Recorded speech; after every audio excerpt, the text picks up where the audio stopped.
evening, everybody, and welcome back to the Biblical Rogue Gallery here on Trinity Radio and streaming. When Deep Calls Deep, I think it's streaming there too. So multiple places to watch. We've got Junior back with us from across the pond. Welcome back, Junior. Glad to have you. Good to be back after, Romans 9. So, good to be back. Everyone kind of got bored after Romans. That's all they wanted to hear. And then we got a little spike for Romans 11 a little bit. Who is Israel? And then nobody cares about all that sanctification stuff that we're getting into, except for Nick. Nick cares about it. Amber, how you doing tonight? Yeah, I care about this is the ethics part. This is the good stuff, man. Yeah.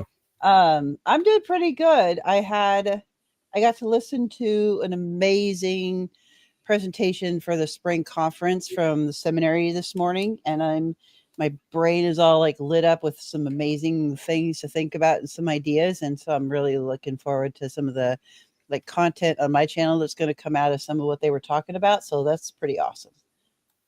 Cool. Nick?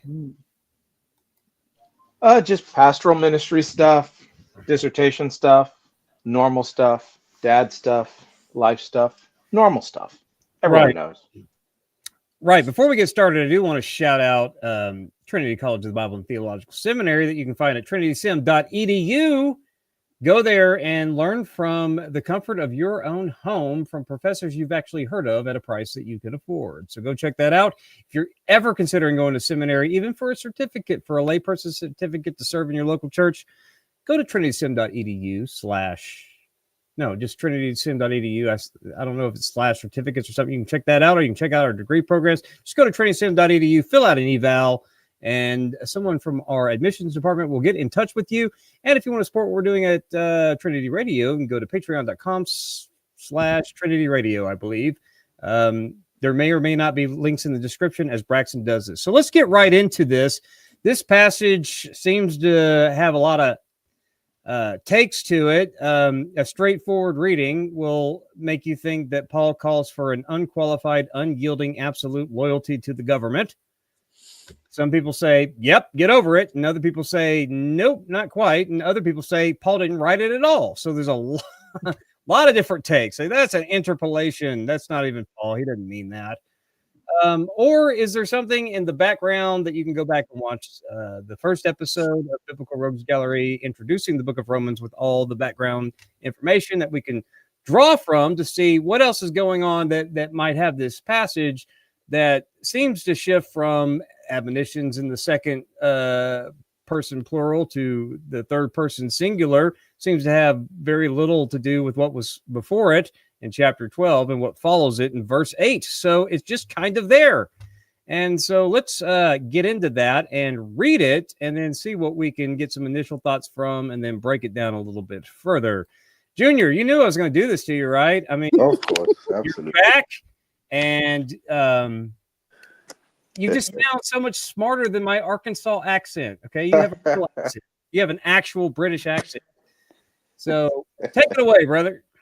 Here we go. Romans 13 verses 1 to 14 NASB reads. It really is 1 through 7. My bad. Oh, right.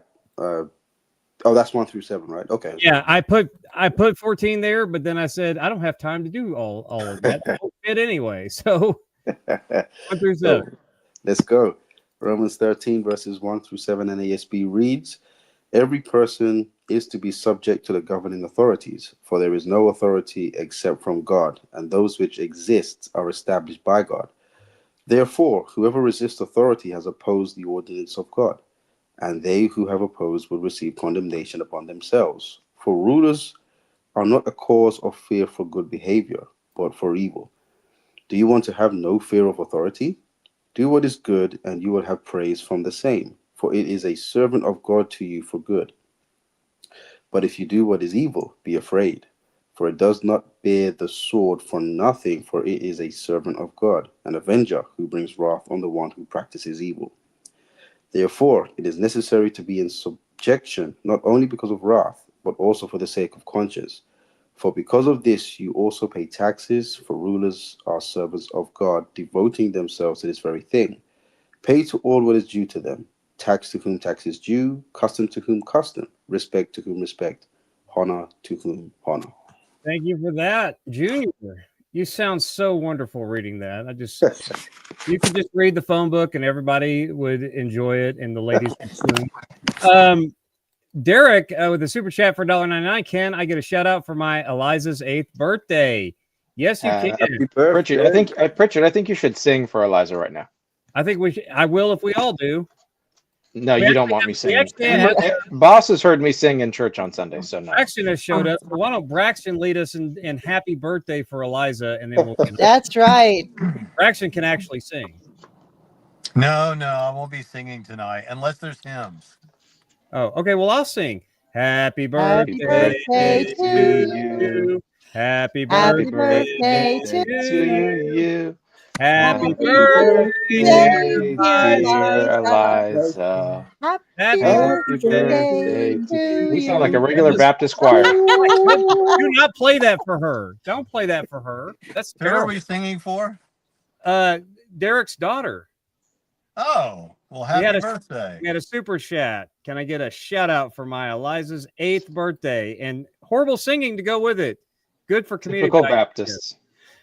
All right. So this passage at what we call the plain reading is pretty straightforward.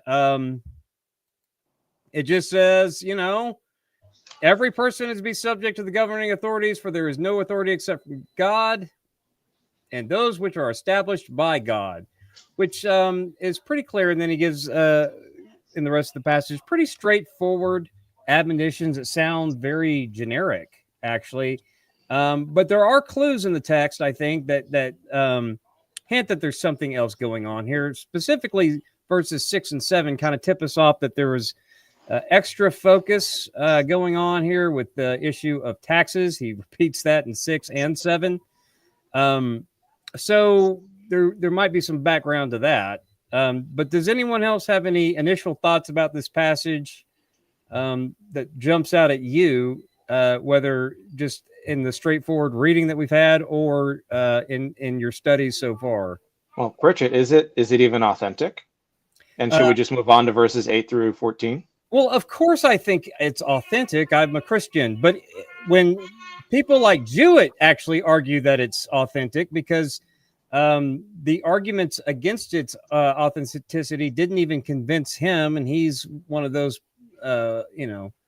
more to the left in the spectrum of theological reading. I would say, yeah, I mean, if it's good enough for him, it's good enough for all of us, I think. I mean, there is no major textual reason to think it's inauthentic. And Brendan Byrne actually had a great comment. I found it. He says, a skillful interpolator, that is someone inserting the text or playing with the text, perhaps could have contrived this conformity to the language of the wider context. That is, how the similar words appear throughout Romans that appear here. So it's not, you can't claim, that there's linguistic disparity or lexical disparity. But the interpolation theory, while it may go a long way to save the reputation of Paul as a consistent theologian, does not, in the end, solve many problems. And he's a critical Roman Catholic. Oh, and Wes is here. Everyone talks about Wes here with the fan or air on or something, causing a lot of fuzz in the background. It's that beard. He needs to shave it off. You'll be fine. All that fuzz. Is that better? Yeah, especially since we can't. Especially since we can't hear you now. Yeah, it's even better. So much better. Your sound is pretty bad. I actually just realized why. It's because my mic wasn't even in front of me. It still sounds like trash. But anyway, yeah. Well, and he lists 4 rebuttals to that idea. Jewett does. But his concession is that even if this poses problems for theological interpretation or for conservative exegetes, he still thinks it's authentic, and it does kind of pose some problems. But I think actually Jewett gives some, and Longenecker as well, and Colin Cruz is a little bit more to the more rigid and stern end of the interpretation, and even he tries to find some wiggle room because we actually have some. This raises, if you look at this as absolutist, it raises some problems given other things that are said in Romans and given the author without going to other passages of the Bible.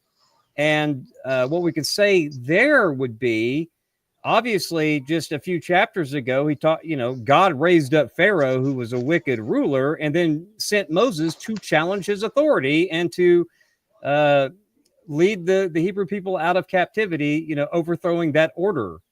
So even within the book itself, you have the idea that this cannot be read as absolute. If you go back to the rest of the book of Romans, obviously Jesus died on the cross at the hands of the Romans.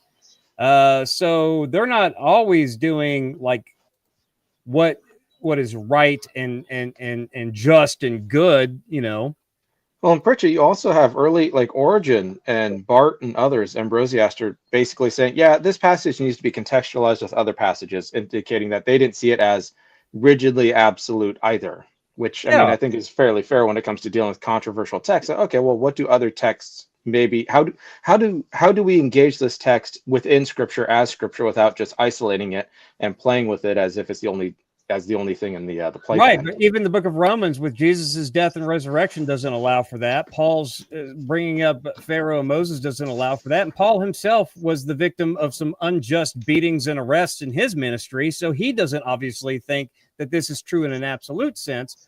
But even if you just think of it in the terms of general wisdom, think about the book of Proverbs. Is the Proverbs absolutes? No, of course not.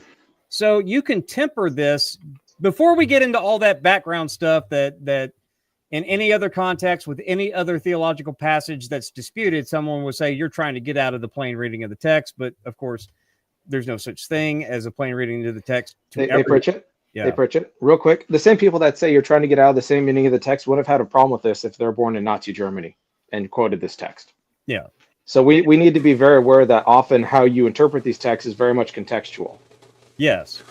And it was Paul. That's the irony, actually, in the entire thing is anyone who wants to say that you take a straight reading of the text, those are usually very conservative people, but yet usually those people are the same ones who would be like, well, I'm not shutting down my church during 2020 and all that. So just funny irony there that we're like, well, that's not what that text means. Suddenly you want to contextualize it when it suits your purposes. So right. And let's also address the fact that there's nothing in the previous pericope in chapter 12. Some people say, well, you got to start. No, there is no, therefore, there's no, and for that, there's it no. It begins with nothing like that. Yep. It's literally just there. To anything before it. And it just, it seems as if you started at verse 8 from the end of chapter 12, it would seem to flow fine, which is another one of the points in favor of the interpolation thing, which we all reject.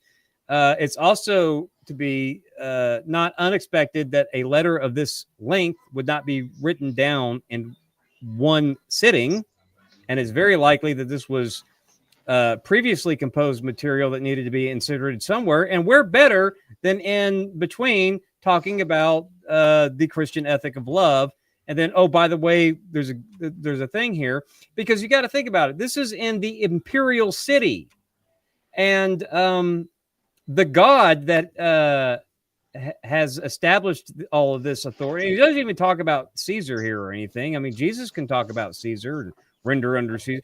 He is writing to Rome, but he is just talking in the most generalistic terms about authorities that are established by the God who sent Jesus to die on the cross at the hands of the very authorities that he's saying to be subservient to. So you've got to keep all of that in mind. Plus, a little bit more background. This was written at a time where Seneca was administrating a lot of things for Nero, and actually, it wasn't going so bad in the Roman Empire at this point, right? It wasn't as bad as it was towards the end of Claudius, but you have the expulsion of the Jews, but then you have them returning. And so you had some chaos before this and some chaos after this, when Nero went nuts. But there is a time where things seem to be relatively stable. And so having a positive recommendation here doesn't seem out of sync with the time that Paul was writing in the mid to late 50s. So bear all that in mind, but there was some things going on at this time that you can find in Suetonius, that you can find in Tacitus, about heavy taxation, which also clues us into why he repeats that issue twice, especially from migrants who were getting heavily taxed, having to pay a lot of tolls, and people were getting very, very frustrated with the whole Roman system, that it was even recommended that they ease off on all the taxes that were being levied by the tax collectors running about through the imperial city.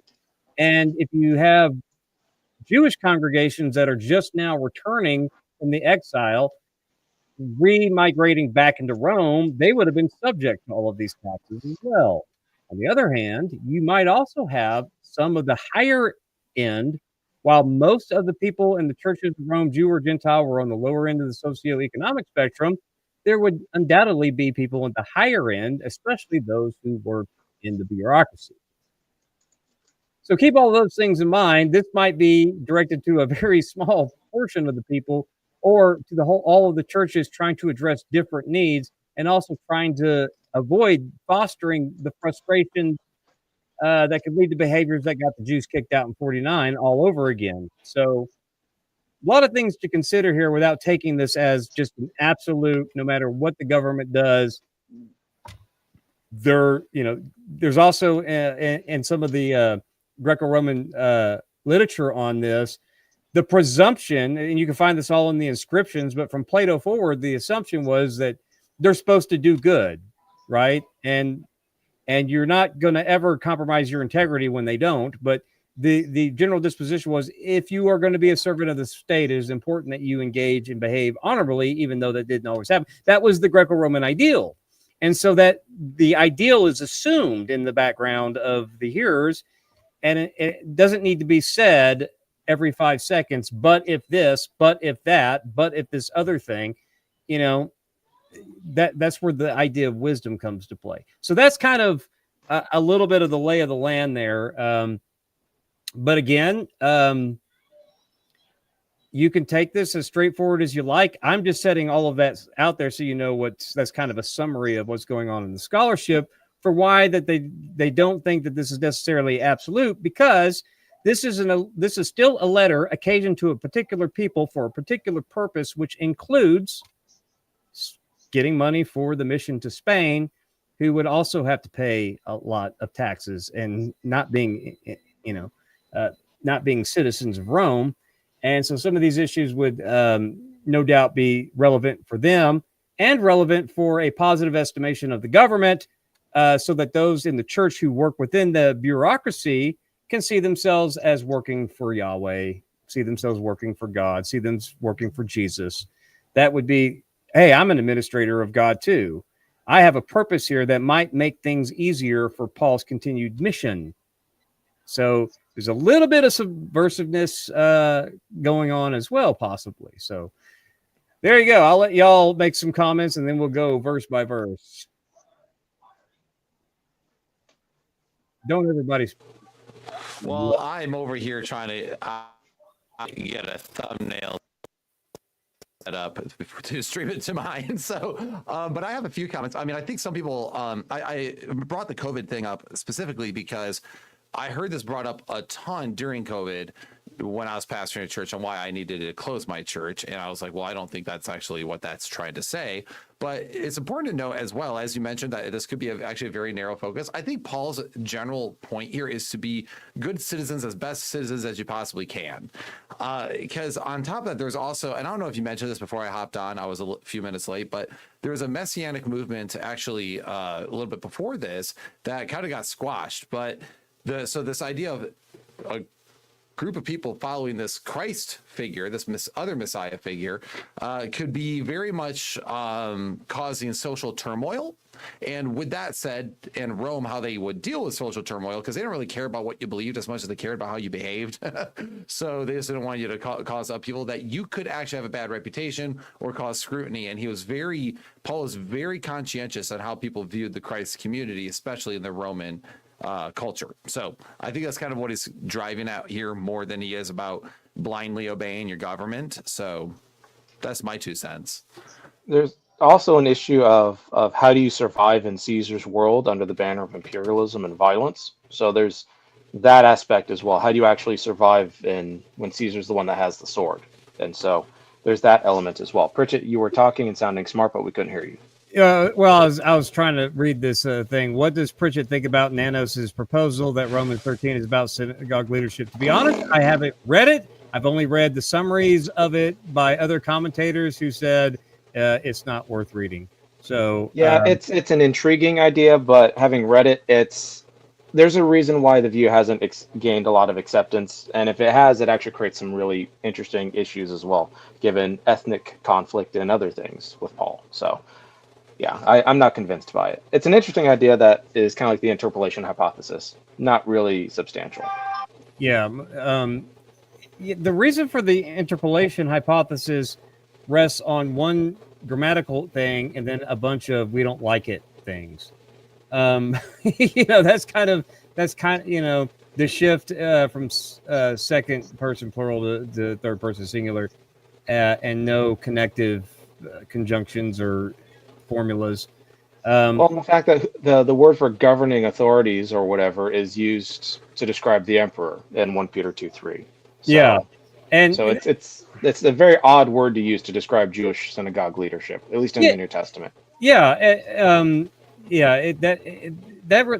whole idea had nothing to commend it to me. It didn't. When I was reading the summaries, just the idea of it made me think, okay, because I'm not opposed on spec to any takes. Okay, but when I read what I thought were fairly charitable descriptions of it, and then why they didn't think it worked, I was like, I don't need to read that. That's not gonna go anywhere for most people.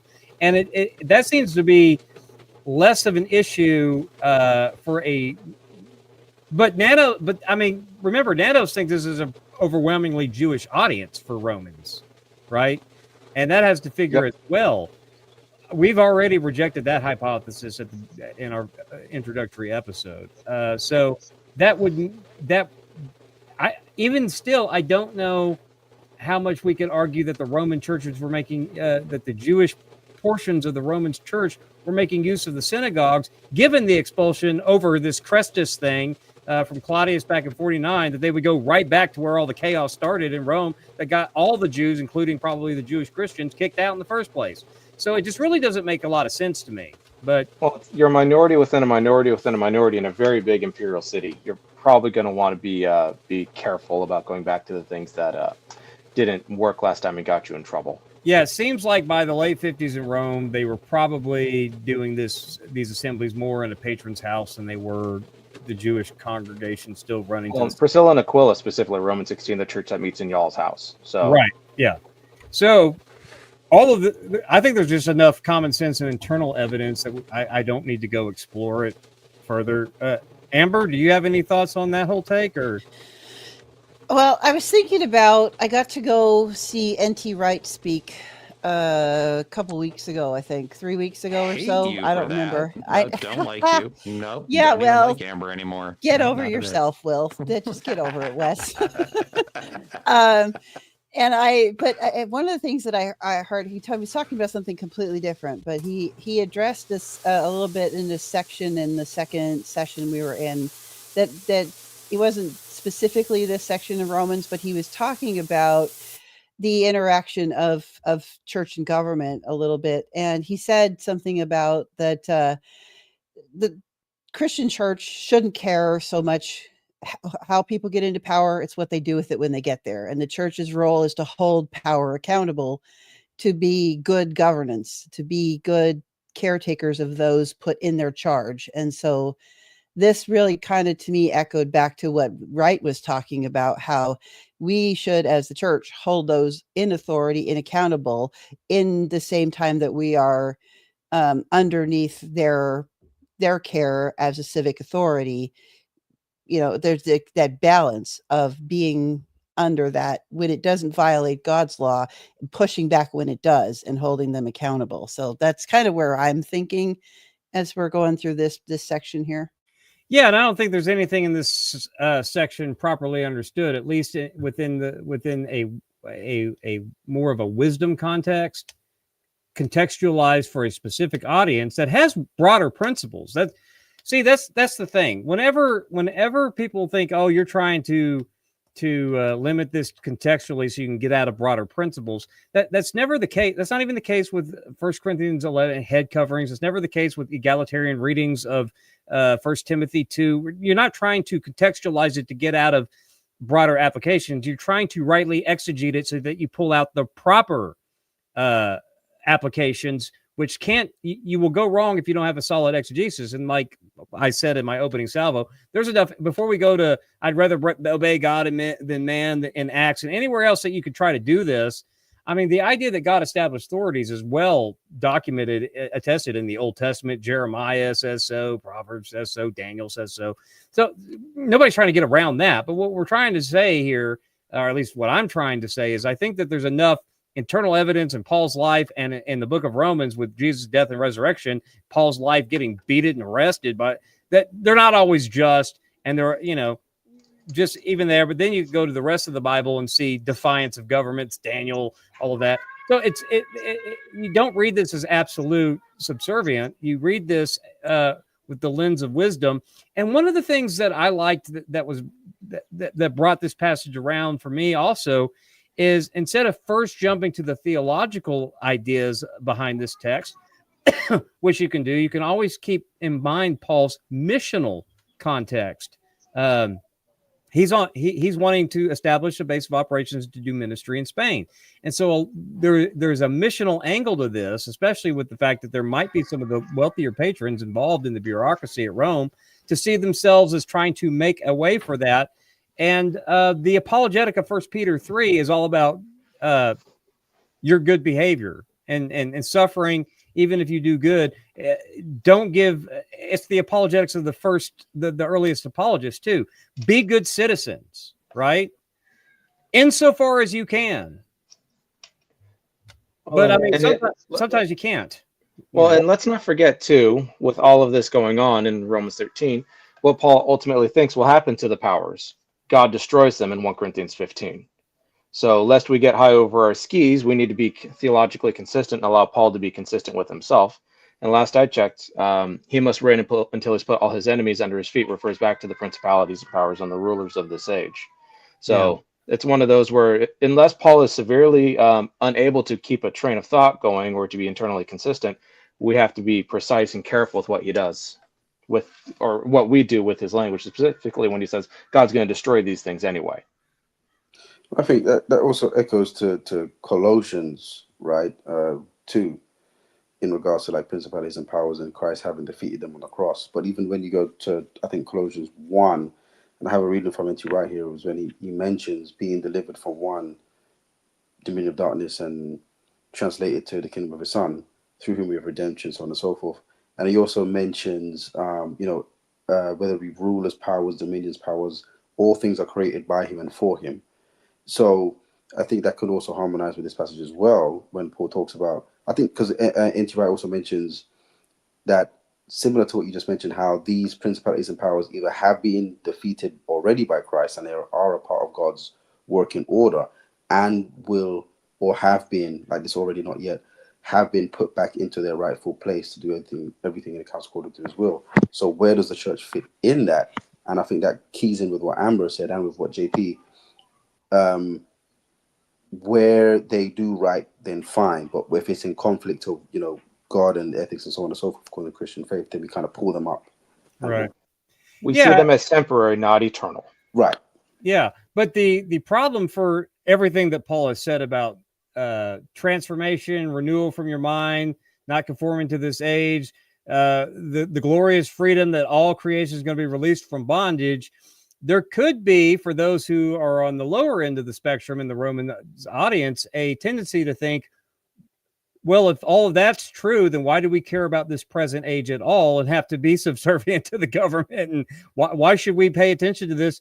Paul said we are going to reign with Christ, in Romans chapter 5. So why worry about any of this stuff we're having to deal with from the governing authorities around us in the imperial city?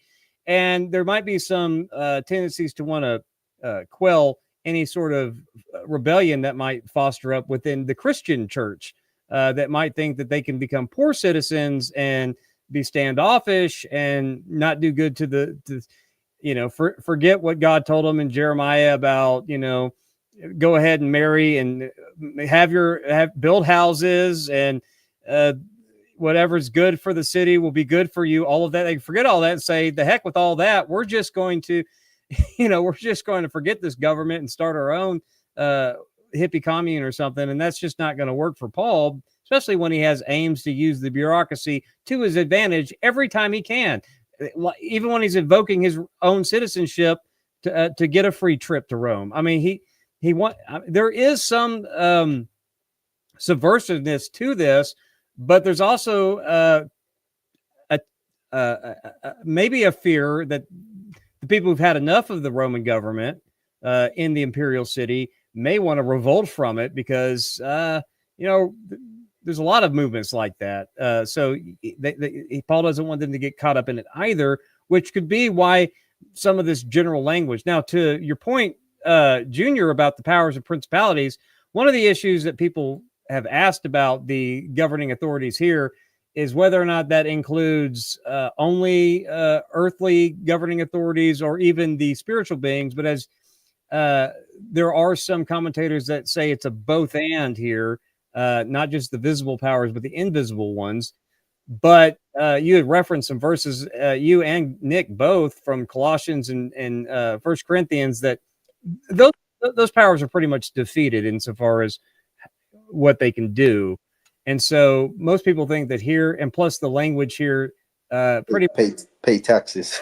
Yeah, the language here and throughout this text seems to be more earthbound authorities. But there was some commentaries out there that tried to say this was the powers and principalities, but you don't see any of that language here. You don't have any of the cosmic powers from Romans 5 through 8 discussed in this passage at all. Seems to be mostly human governments. I think that's why they mentioned that, is because prior to, Paul mentions, Romans 5, Romans 8, and so on and so forth. So I think they tried to stay contextual. But then as writing notes here, I've got his commentary on this passage here, and he also cross-references Corinthians and Colossians when it talks about, paying taxes and giving respect and honor and so on and so forth.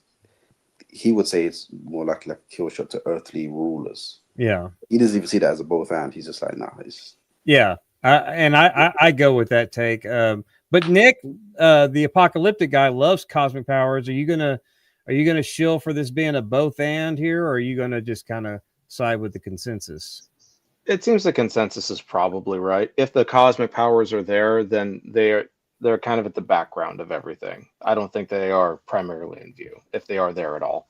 And I'm just, I don't know. I think it's perfectly fine for Paul to talk trash on the demons and to talk trash on, those who have allied themselves with them. Yeah, I'm with you on that. It doesn't seem to make sense that he's referencing cosmic powers with that right at this point within the letter anyway. That just, that feels like a weird shoehorn to me. Right. Yeah. And in verse 2, therefore, whoever resists authority has opposed the ordinance of God, and they who have opposed will receive condemnation upon themselves. For rulers are not the cause of fear for good behavior, but for evil. Do you want to have no fear of authority? Do what is good, and you will have praise from the saying. This cannot possibly be read from Paul as an absolute principle, right? Because he has done good and had some unjust behavior, especially opposing he's resisted authority. And even if we were to go with Nanos, he's resisted Jewish authorities that he used to be himself, right? He got in plenty of trouble with the Jewish authorities as well as the Roman ones. So I can't see anything that would make me think that this could be read as an absolute. And I also don't see anything here that could be read in a synagogue context either, because Paul certainly never followed both to where this was like universally true at all times and all places, even though it would be the case where Paul would say, generally speaking, yes. you don't need to resist these God established authorities, because in general, you don't receive condemnation for opposing them. You receive praise, which, by the way, going back to Seneca, he also was a contemporary of Paul, writing a whole bunch of stuff as well as helping with Nero's administration. And he often wrote about how, civil servants should go about promoting the honor of the citizens who did good by way of the state, because that was kind of in this, the reciprocity and establishing of honor played through government and civilian alike, in the same way of just the patron-client reciprocity system in general. That a good commendation, right? A good commendation rather than condemnation, which brought you shame and dishonor. A commendation and praise from civil would boost your honor, and that could boost the honor of those within the Christian community. So Paul is saying here that behave well, and you will receive praise from these authorities, and you won't have to fear them. And that promotes the honor of the Christian community and their standing in the polis. So that's how I would read that text. That's actually a very good take. Well, Basically just agreeing with me. I love when Pritchett does that. Yeah, It's usually when he's right. Do you? Is Amber going to say I'm right as well, or Amber, do you see this a little bit? Are you going to find a problem? She can't say you're right out of principle. Right. Well, Paul said, Junior. Junior thinks that I got it right. Paul, I'm not calling you Paul. Weird. It's like Paul wrote, and they're going to think you. Junior, we like Junior. Amber. Yeah, I will concede the point on this one. Yeah. Yeah. Only because she's thought of it first. Well, I'm not trying to be a Mike Hogg. It's just I think y'all are trying to avoid anyone calling y'all a liberal for not taking the most straightforward reading tonight. Dude, I get called a liberal every day on X just because I'm like, women can be pastors, and people are like, soy, and I'm like, you know what? Fight me, bro. It's all good. Well, I don't see in the pattern of Scripture, you can't get to an absolute authoritarian liberal. Only one thing reading of this. There's no way you can get there. So it has to open itself up to be like, yeah. So yeah, I agree. Yeah, see, I think texts like this are a good test case for hermeneutics too, because if you're going to look into the background of a passage to try to get out of the straightforward, I say that with quotes, right? That's going to apply to every passage you read. That's going to apply to theologically, dense passages. It's going to apply to everything, because the background to every single text is everything is occasioned. Everything is contextual in the time for its author and audience. 100% of text. I don't care if it's a didactic text or a narrative or whatever it is contextualized to its original author and audience and their situation in life, okay, at that time in those places, period. Background is required for any ancient text. And when you remove the pressure on a text like this, feel free to remove that pressure on any text that you think is may say a little bit more or say something different than the lens you bring to it. Because if you're bringing your lens to it without doing any research at all into the background of the situation in Rome, you're assuming, oh, well, if if a police officer pulls me over and pulls Junior over, because they're not going to do it to me, but if you look like Junior, you pull him over and start beating the crap out of him, are you supposed to take? I don't know. I mean, I don't think British cops are. Well, I don't know. Let's say Junior posts a meme over there that his government doesn't like. The lady cop with the baton is going to show up at his house with some harsh words and saying, "You're going to jail," right? I mean, are you supposed to just take that and not voice any sort of displeasure or complaint or resistance? No, it's absurd in any circumstance. So, well, Pritchett, we'll make it simple. I didn't hear conservatives complaining about what's going on today, but I also didn't hear liberals complaining about authoritarianism 4 years ago. So how about we just shut our mouths about this and try to be consistent? Yeah, but I agree. And my overall point is wisdom help. That's why I liken it to not just doing your background research for what this could possibly mean within the context of Romans and the situation at Rome between Paul and his audience, but within the context of how you would read Proverbs that are not absolute promises of the Bible.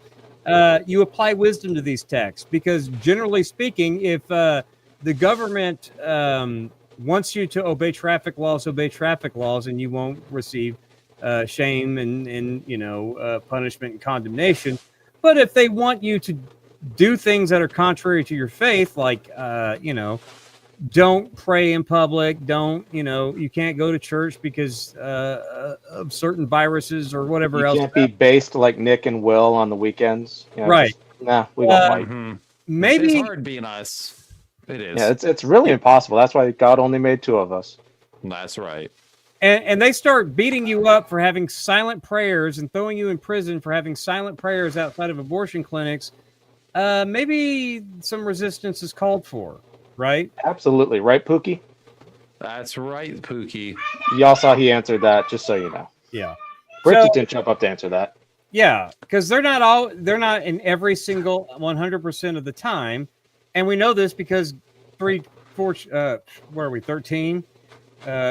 Okay, wow.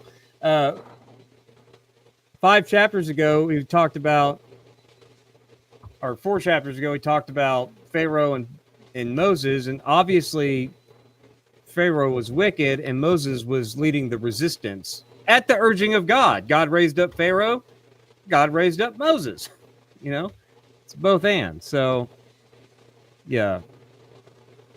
Well, yeah, I mean, Paul is obviously well versed in the Old Testament, and he knows the pattern.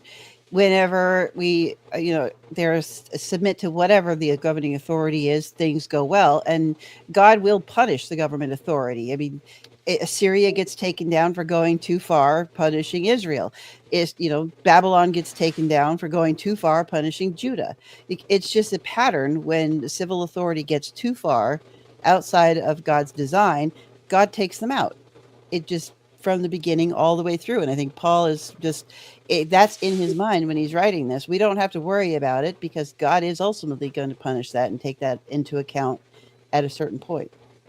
Yeah, there are takes that are, pacifist takes on passages like this is for full compliance and non-resistant. And if, whatever happens.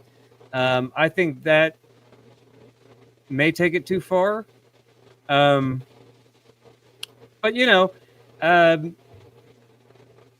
everyone's got their take, I guess. But Paul goes on in verse 4, "For it is a servant of God servant of God to you for good."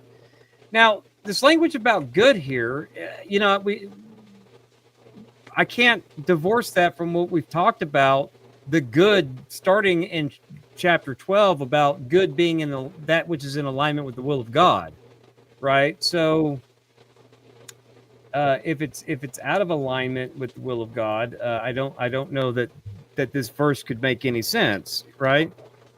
So I there might be another just on pains of language that this can't be absolute, but insofar as it aligns with God's will. What do y'all think about that?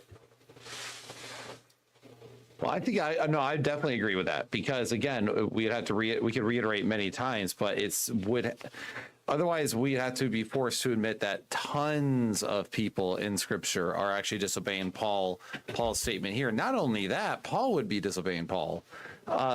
So he was stoned for not listening to the Jewish law. I mean, if he was talking about all authorities, spiritual authorities or governmental authorities, he would be in violation of his own words. Yeah. So good here goes back to, in verse 3, Agathon goes back to the same use, the good and acceptable and well-pleasing to God, to God in chapter 12. So I would say that if it's there for good, it is a servant of God to you for good. If it's not if it violates that good, then I don't know that. I think you have some room to get out of applying this universally, because if it's a servant, and that's that deacon word right there, right? Which one? And verse 4. Right. But which one's the servant one? Diakonos, it's the word for Yeah. deacon. Okay. Yeah. I'm just making Which, sure I'm following which is you. not a, I mean, that's what he uses for Phoebe later, but I mean, that's not just a word that's for a church office, but it is a word that has wider usage in the literature, the secular literature of the time, for, just general servants of the polis. So, but he's using that same language here, being a servant of God for these government agents that God has placed there, even if they're pagan, right, for good. But if they're not doing the good, then I don't think that you can just apply this, because he goes on to say, but if you do what is evil, and he has defined that as conforming to the spirit of the age, if you're doing what is evil, you should be afraid, for it does not bear the sword for nothing, for it is a servant of God. There he repeats that language again. An avenger who brings wrath on the one who practices evil. So, assuming that this government is functioning within the sphere that God has given it, this is the normal operations. Don't do what is evil, because they have the right of the sword to punish, right, and to avenge the wrath. So, the idea here is that in general, a government is there to keep a functional order among humans, right? Because he's not specifically just talking about, he's not using overly technical language in this passage. He's making it somewhat broad, but he's also saying, on normal grounds, this allows society to function. That's why God has ordained such authorities.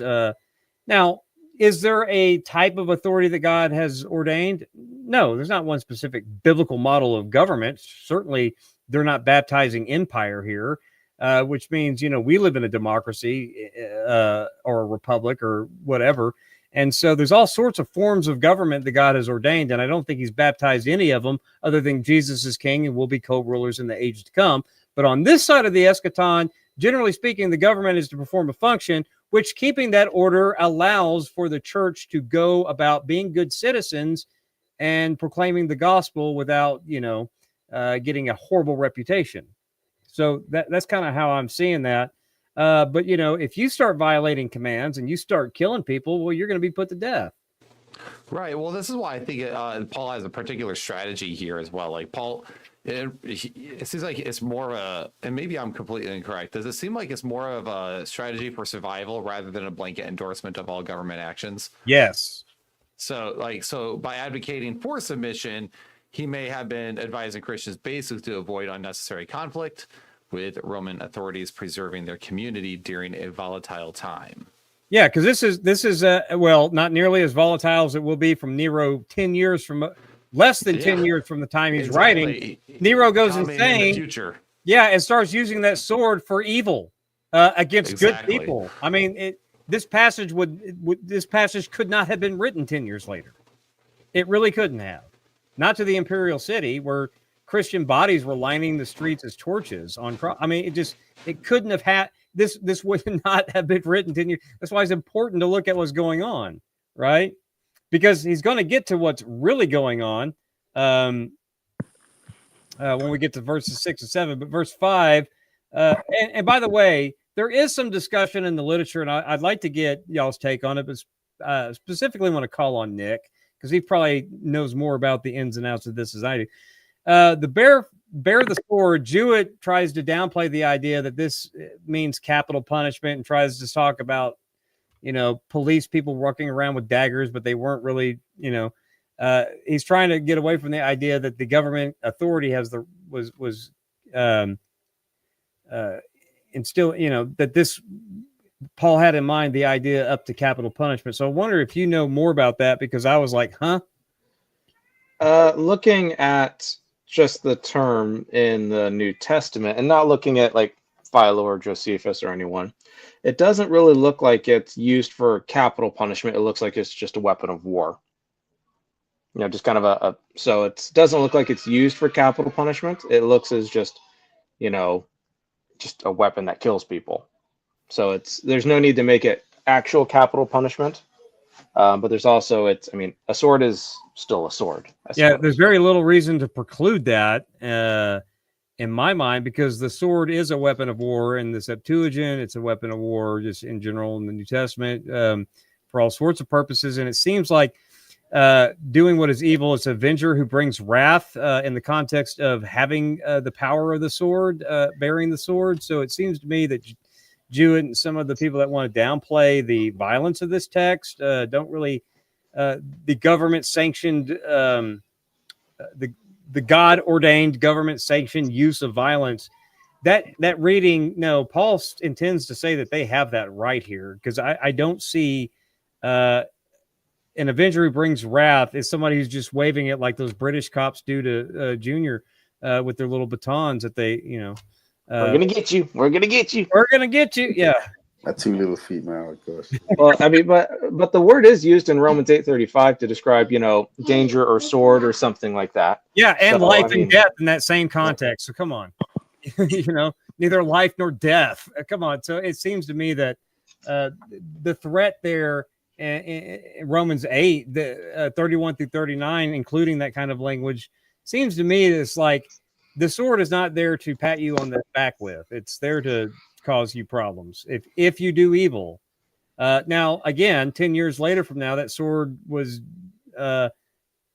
used for unjust things by the Nero and his, government administration at that time.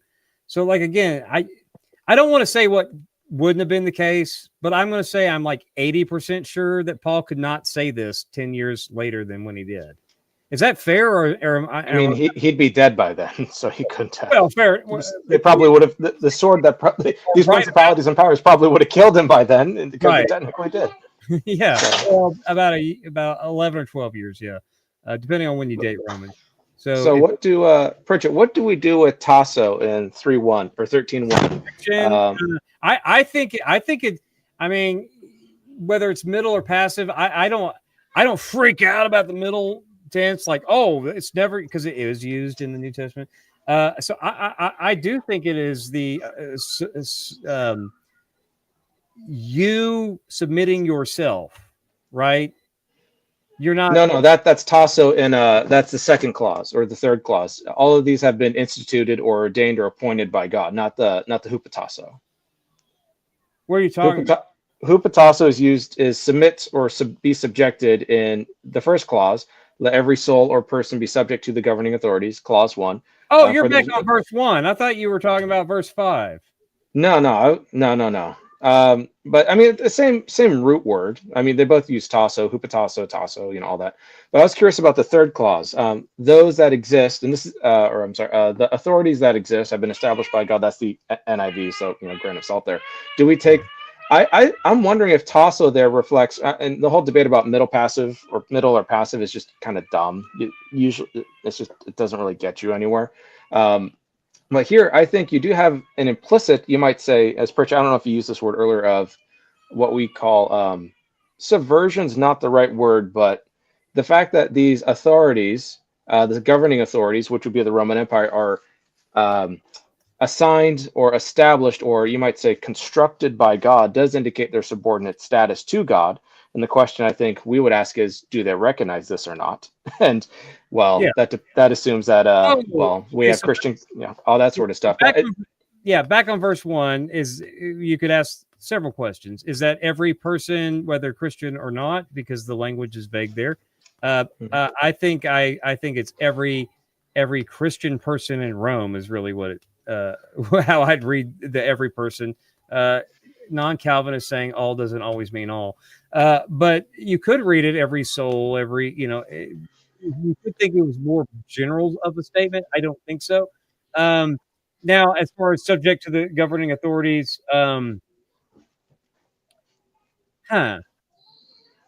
if you think the first clause is general, or we might say generic. It's not meant to be exhaustive, but it's an idea. The second one is laying out the rationale, the for, or at least some sort of cause or for, depending on how you render gar or for. But for there is no authority except from God. the authorities that exist have been established by God. But the second is, how do we translate or understand established? Is that either way, the relationship here is not identical. In fact, that you have these powers being subordinated to God indicates, one, I don't think they would appreciate that too much. Yeah, I mean, Given that these are pagan nations. But second, just to make my point real quick, if you have Tasso here as kind of a deterministic construct, eternally established from the foundations of the world sort of thing, or do you render it something more along the lines of appointed? And of course, we would say appointed having a temporal focus. And if that's the case, then that adds an additional element that undermines an exhaustive or deterministic reading of this text. I'm Yeah. not talking determinism epistemologically. I'm talking the scope and impact and rigidness of the interpretation. yeah, it's interesting. Cruz, who's a Calvinist commentator, he was talking about this, and he was quoting an early church father. Let's see if I can find it, because he was talking about even the early church fathers weren't necessarily saying that God seemed to pick every single individual. I mean, God does pick kings when he wants to, but this is a little bit more broad, to where it was like, God has established these governing authorities, not necessarily the people who occupy them. And so, but whoever does occupy them, that is, that person is fulfilling the role that God has either allowed them to have or not. I can't remember where it was that I read that earlier today, actually, and I'm trying to find it, and I'm trying to just fill up the silence while I look. Well, here, I'll fill up the silence real quick. Tasso, when there's two different relationships you have here. To be in a relationship where there of a form of subordination or a form of institution or appointment is not this. You have to ask about the relationship of these individuals or agents. For example, Christ being head over all things in Ephesians 1. Hey, you stop being silly and playing with everything. He's getting in trouble. Okay, hold on. Nolan Shark is in trouble. We have to share this. Okay. Is the shark in trouble? Yeah. Is he one of the governing authorities? Yeah. If so, can you play God and smash him under your feet? That's my boy. All right, we'll move on.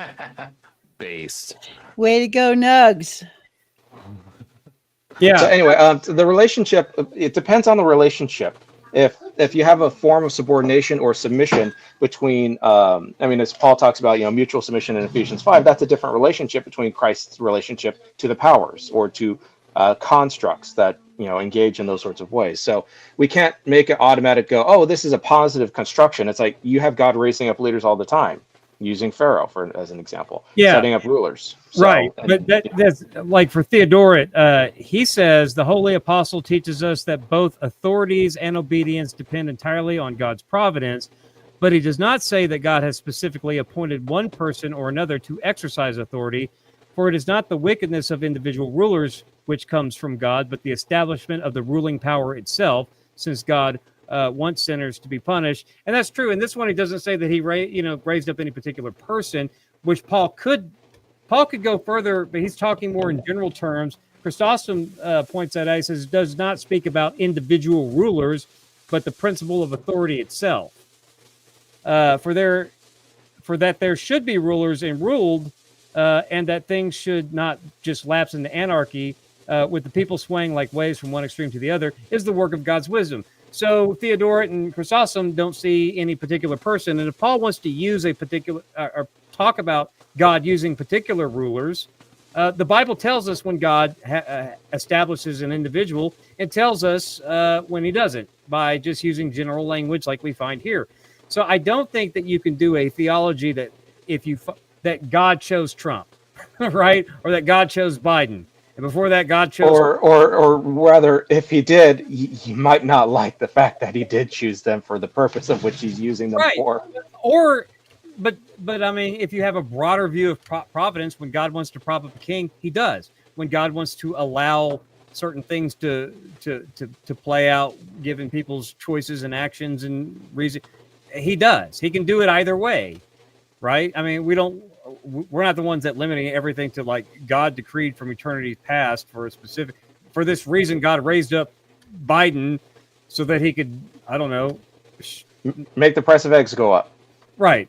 Well, I mean, he did. He over a See, burglary. there's the thumbnail that everyone wanted. Clip that, everyone. But yeah, I mean, but before he leaves office, he ordered his FDA murdered millions of birds. I know they say 100,000. No, it's way more than that. Birds' lives matter.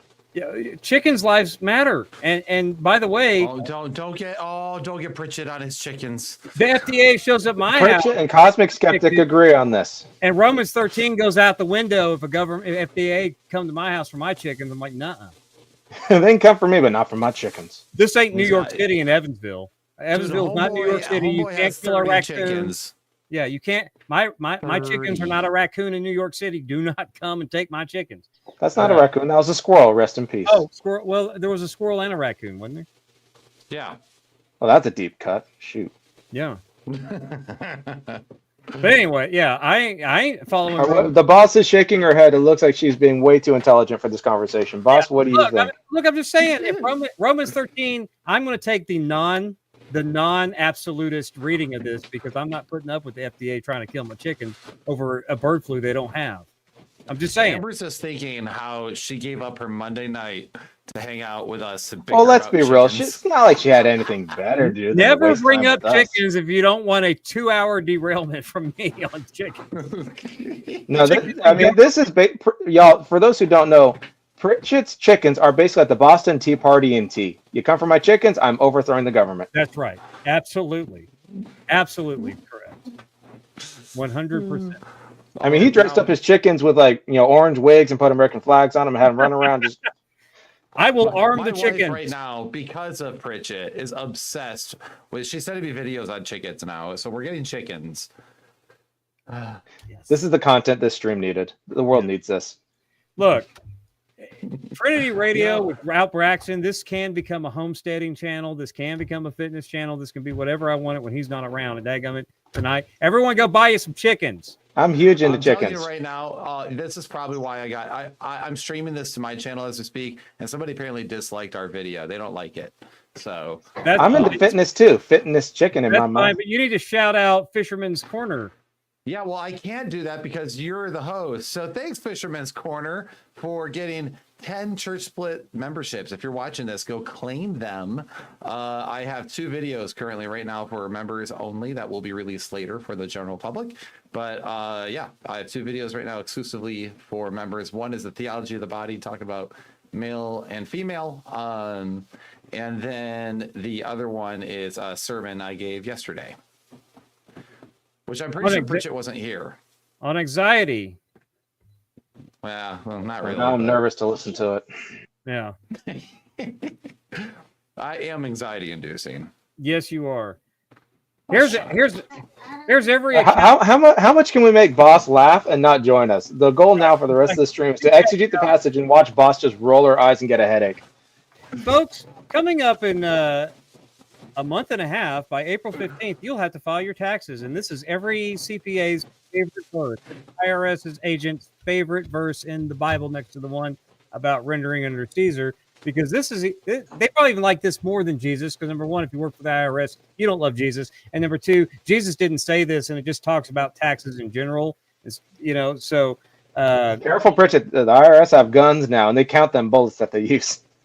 Yeah, well, this is one thing. Now, I know if you see me on this channel, you think I'm always critical of Trump, but sending the IRS agents to become Border Patrol, I'm yay Trump. I'm for that because I hate the IRS. For this, it needs to be abolished, but yeah. Anyway, we were talking about subjection, and I quoted church fathers why I think that this is about the principle of authority. But back to that idea in verse 5, hypotasestai, same. Good job. I've had Greek before, man. You'd have? Everyone thinks when I say something, say a Greek word, everyone's like surprised. It's like the same, It was that one time when you had that like cool gel in your mouth and you were just talking like got a lisp and you got like you're born in San Francisco. Cut him some slack. No, I had oral gel all in my. I have horrible teeth. Some of those are actually fake, folks. I could. I pull couldn't tell, so those are pretty Yeah. good. I No, went I to a had a lot of dentist. dental work, and so I had like oral gel in my mouth that one night. And I could barely talk, and my Greek sounded worse than my English. It was And literally suffering succotash the whole night. It was wonderful. yeah. And then the next day, y'all were making fun of me on Trinity Radio because I kept because it healed up a little bit, but then I sounded like someone with I sounded like someone with no front teeth, and I couldn't say peas. Sound like you lived in San Francisco in the 60s. Oh, thanks. Sounds like you switched teams for a while. Is that what you're saying? Okay. Yeah. So this idea about submitting yourself here in verse 5, I think, is number one. In verse 1, the authorities are in submission. I think indirectly. If you want to talk about that, because you are subject to these ordained authorities, but not every authority is going to be like on the level for God. He doesn't, just because he ordained the positions of authority doesn't mean he approves of everyone in authority, nor does he I have a necessarily question. approve of the form of government. But here in verse 5, yes, you are to put yourself in subjection. Therefore, it is necessary to be in subjection. I like the NASB on this, because that says you need to do this. And, it's still in this talking about you individually arranging yourself, right? All right, I have a question for Boss, because I think this is actually interesting. So, verse 2, the ESV renders it as resist, the NIV renders it as rebels in the first clause. Therefore, whoever resists or rebels contra the authorities. I was curious because the Old Testament does seem to allow a lot of resistance to God from the people of God, or at least very, very petty, very, very strongly worded questioning of God.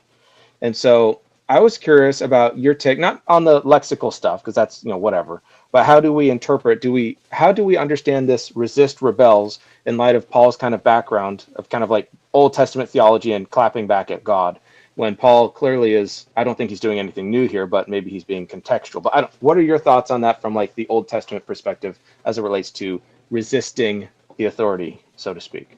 Resisting or rebelling against authority? Well, that's the question. Is it resist, oppose, rebel? Is it violent? Is it revolutionary? Is it insurrect? Because the word can mean all those sorts of things. But maybe the Old Testament background, how could that maybe help guide us through this rather than just being, don't resist them? It's like, well, resist is a vague word, if that makes sense. I'm wondering why this porque no los dos. Like, why can't it be both resist and rebel depending on the situation? Because you see, like in Daniel, you've got Shadrach, Meshach, and Abednego standing up. In it, is that resistance or is that rebellion? I mean, you've got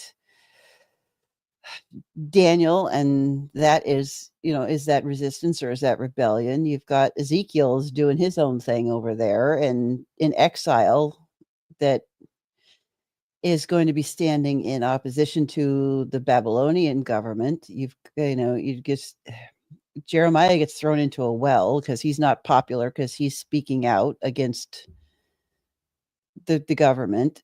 And so I'm not sure I actually see a distinction between resistance and rebellion when they're standing up to something that is out of line with God's spoken word. It does it matter? Is it really a difference or is it not? I don't know that I see the distinction in a measurable way when somebody, the government or somebody, does something against God's Torah, then people don't do or do the thing they're not supposed to or supposed to do with what God says instead of what man says. Is that resistance or is that rebellion? I don't know that I contextually see a great big difference there, but that's maybe just me. No, that's helpful, because I wondered if there was a difference to begin with, and I wonder if the Old Testament might shed a light, and it looks like the Old Testament is, well, yes, if that makes Floral sense. from Iraq, one of my favorite people on Twix, says Hess resists authority of God, the Bible, so he can cuss. Thank you for the fake Canadian dollars. He's confused. Wes or Floral? I'm not going to answer that because I know Wes off camera. Oh yeah, me too. Never mind. No, I'll say. I mean, I'll say it like this whole. I mean, do you really want that? Do we want to open that can of worms right now, Pritchett? I'm happy to open that can of worms right now. I mean, we've Love talked that about can of chickens for worms. like the past 10 minutes. I guess at this point, you can throw anything on the barbecue if you want to. Yeah, Pritchett's the host though, so I have to make sure I behave in his house. The anti-tesomenos is the opposite of the subject yourself. So my take is you are to do one and not do the other. So, but again, not absolute. But I would say I don't mind. I don't mind saying, don't. I don't mind. Don't resist authority in the sense you're opposing the ordinance of God, insofar as you understand in context that when it's within the will of God, because it could be the will of God that you do have to resist. But in normal means, obey the law, and so don't resist the law if it,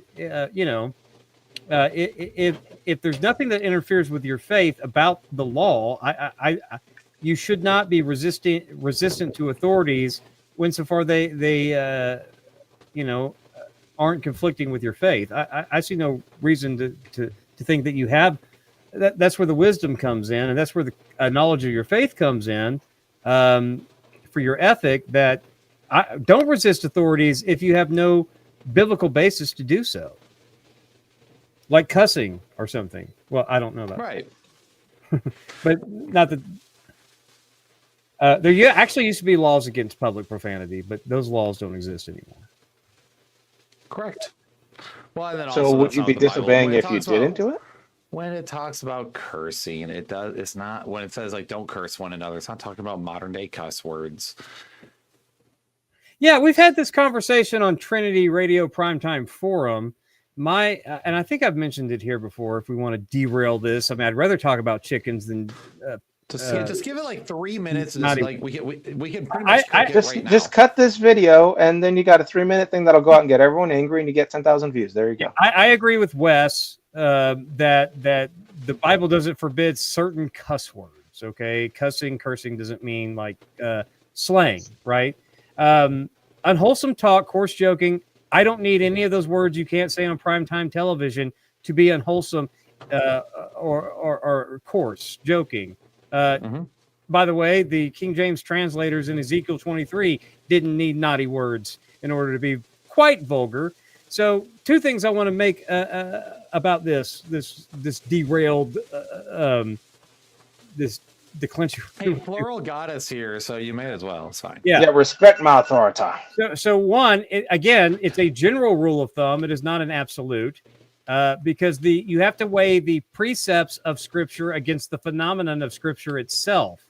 Be kind, but also go castrate yourself. That's not kind, right? In the same book, that do good to everyone, especially the household of faith.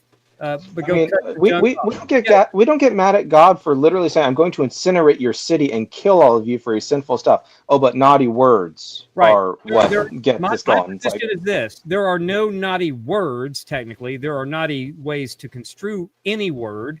That's number one. There are not any no words. There are no contexts. I would not say the same things in front of Wes in private that I would in front of your grandmother. Okay, it would just that's where it becomes. Well, that's because my grandmother can handle the words. Well, okay, maybe your grandmother, but not Amber. So there's wait. Okay, hold on a second there.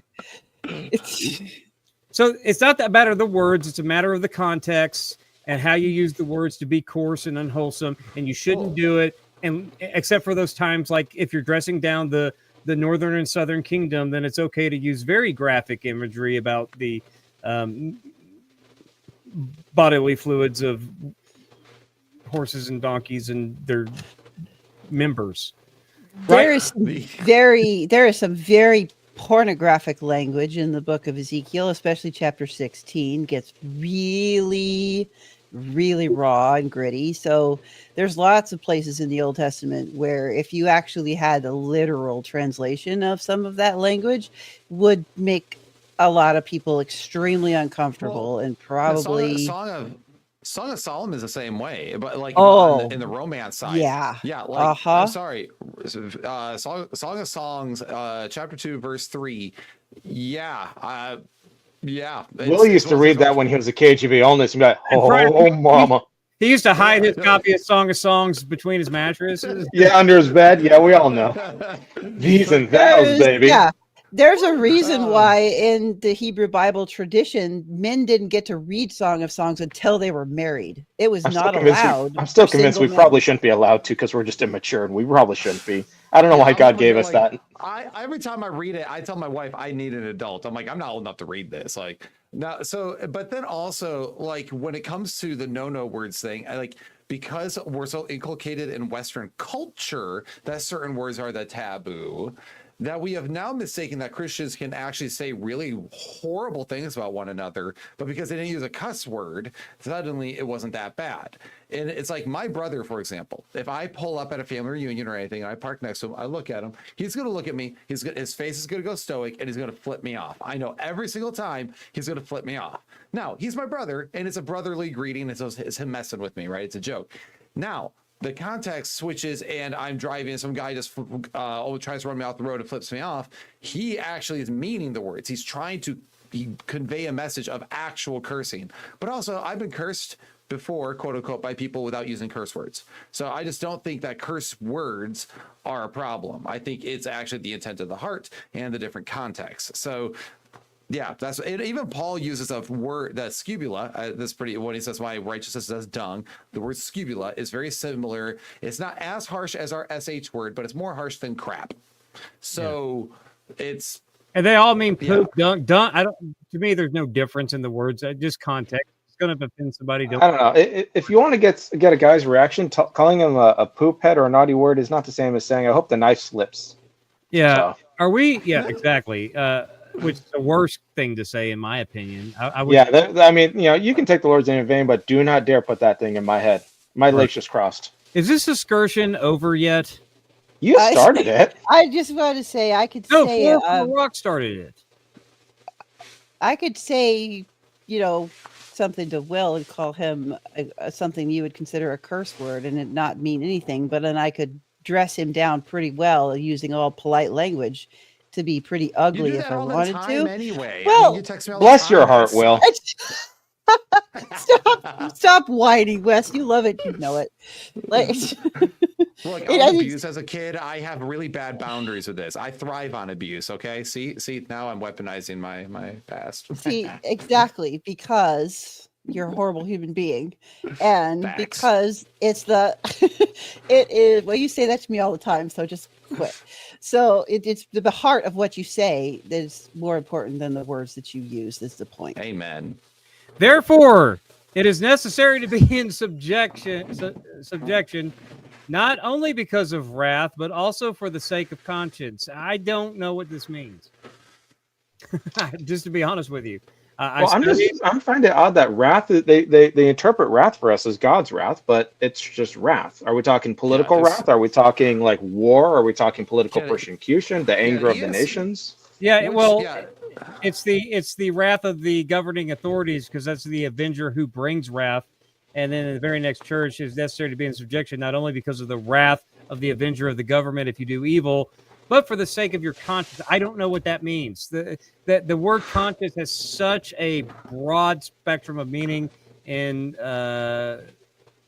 Romans. Even this doesn't. I mean, you have this word in Romans chapter 2 about the consciences accusing or defending, or excusing them, right? Yeah. But the commentators are saying this is not that kind of reference. Some people say you need to go way back into the earliest Greeks, especially with Plato, to understand that conscience would be the idea of the thing that tells you you're doing something bad only. That's the only thing that the conscience does. It's only an accuser internally to this individual. But that goes back to our discussion in Romans chapter 2. Since this is third person singular, but Romans 2 is not, it's talking about accuse and defend. Is that the consciences of multiple people accusing one another, or is that the accuse and defend with eternally? And I go with multiple people pointing back and forth. I'm kind of with Francis Watson on that. But y'all can go watch that whole discussion way back 30 some odd episodes ago. But here, I mean, it seems like the idea of conscience as that accuser, not both accuser and but the idea of you don't just need to not do something for the fear of the wrath, but so that your conscience doesn't accuse you anyway. Whether you get busted by the authorities or not, you want to be a person that your conscience is not weighing upon you with behavior that is out of sync with the governing authorities. But what's y'all's take? Because I don't really know what this means. So how would you interpret conscience there then in a simple way there for us? How would you view that real fast, Jonathan? The best I could do would be to go with the idea here that this is talking about the individual's, the singular person's conscience, like my conscience, but my conscience here is that was my thought on it, but I just wanted to make sure because you kind of went on a tirade. I'm like, am I being clear on it? So sorry, Amber, I didn't mean to cut you off. You go ahead and then I'll. The commentary's going a tirade on it. That's why I'm just bringing you information, and I'm like, I don't know. Tirade is what Pritchett's name means in the original language. Oh, that makes sense. So because that's my whole thought here, where it's like the whole idea of God's wrath doesn't really make a lot of sense because I think again this is about him. This is self-preservation in a sense. Like this is how you survive under imperialism, because God, an avenger, brings wrath on the one who practices evil. Done. Therefore, it's necessary to be in subjection not only because of wrath, but also for the sake of the conscience. Well, whose wrath? Well, it could be the government's wrath if you act out too much. But if it's God's wrath, it'd just be God's wrath revealed against the evil of the government. So don't side with them. Don't be part of the evil of it. But I think it's honestly just the wrath of the government, what it seems like there. And then conscience would be for the sake of your conscience as well. So that way, you can sleep at night because you were a good citizen. And in this honor shame culture that we see in that the first century is taking place in, when, as Paul is writing, there's honor shame culture. Not only could your entire community be killed, but then your entire community that ever exists that might be a Jesus follower would then be shamed. There'd be a shame element. So hey, you go to sleep with a good conscience. You have represented Jesus well and haven't caused any detriment to your community. And you could probably gloss, and boss, I want to get your thoughts, but you could probably gloss this similarly to Romans 9:1, where Paul says, I speak the truth in Christ. I'm not lying. My conscience confirms it through the Holy Spirit, or is a co-witness to me, with the Spirit. So conscience probably has an idea of integrity as well, kind of subladen into the idea, a conduct of integrity. So be subjected, and the singular, I don't think the singular matters that much, to be honest. I think singulars often have corporate representation. But boss goes after. I think, this really gets interesting because this is used in the Septuagint, which is the equivalent to the Hebrew word madah, which is understanding or thought or knowledge. So I think that... Well, it refers to moral judgment, doesn't it? Like a sort of moral reasoning? Kind of. It's more... It is, if it's your understanding, if it's your knowledge, this is your Torah. Your Torah is going to be your conscience sake. So this, if you're subjected, so it gets a little, that's where it gets a little funny, because Madah is not necessarily rooted in, it's like knowledge, which is in an understanding kind of way. So knowledge, that word madah, is what comes from the contemplation of Torah. If I understand the word properly, but which there's always a chance that I don't. But well, that's interesting because as Nick brought up, if Paul has that kind of Old Testament in the background, we know that in Romans 9:1, which is why I was going to pick on Nick for a second, because he was like, well, I don't know about the individual. Well, but this is the singular and the individual, because Paul brings his conscience alongside with the Holy Spirit as his two witnesses to himself, almost as if the conscience is this other thing, right? He's testifying with multiple witnesses, and he's talking himself, the Holy Spirit, and his conscience is testifying with him and the Holy Spirit. So it seems like that requires you to read the verb as a singular then. at the beginning of the sentence. And does that appeal But- to only an individual, or is that to the community? Well, it's to the And in- community on an individual level because I mean it's the same as Paul, but the idea of conscious there in 9:1 is this idea of it almost functioning in and of itself as something that you can draw upon to be a witness in Paul's mind, because he does it in 9:1 as a co-testifier alongside him and the Holy Spirit. His conscience is like this other thing that testifies.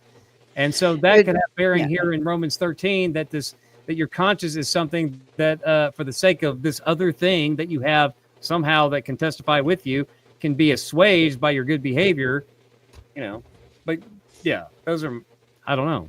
Again, like Madah, though, it shows up when it does show up, is usually with, well, that's an interesting use of that. But the rest of the time, when it shows up, it's in conjunction with wisdom, with discernment. So it's an interdependent concept, because it always shows up with both. well, In Hebrew.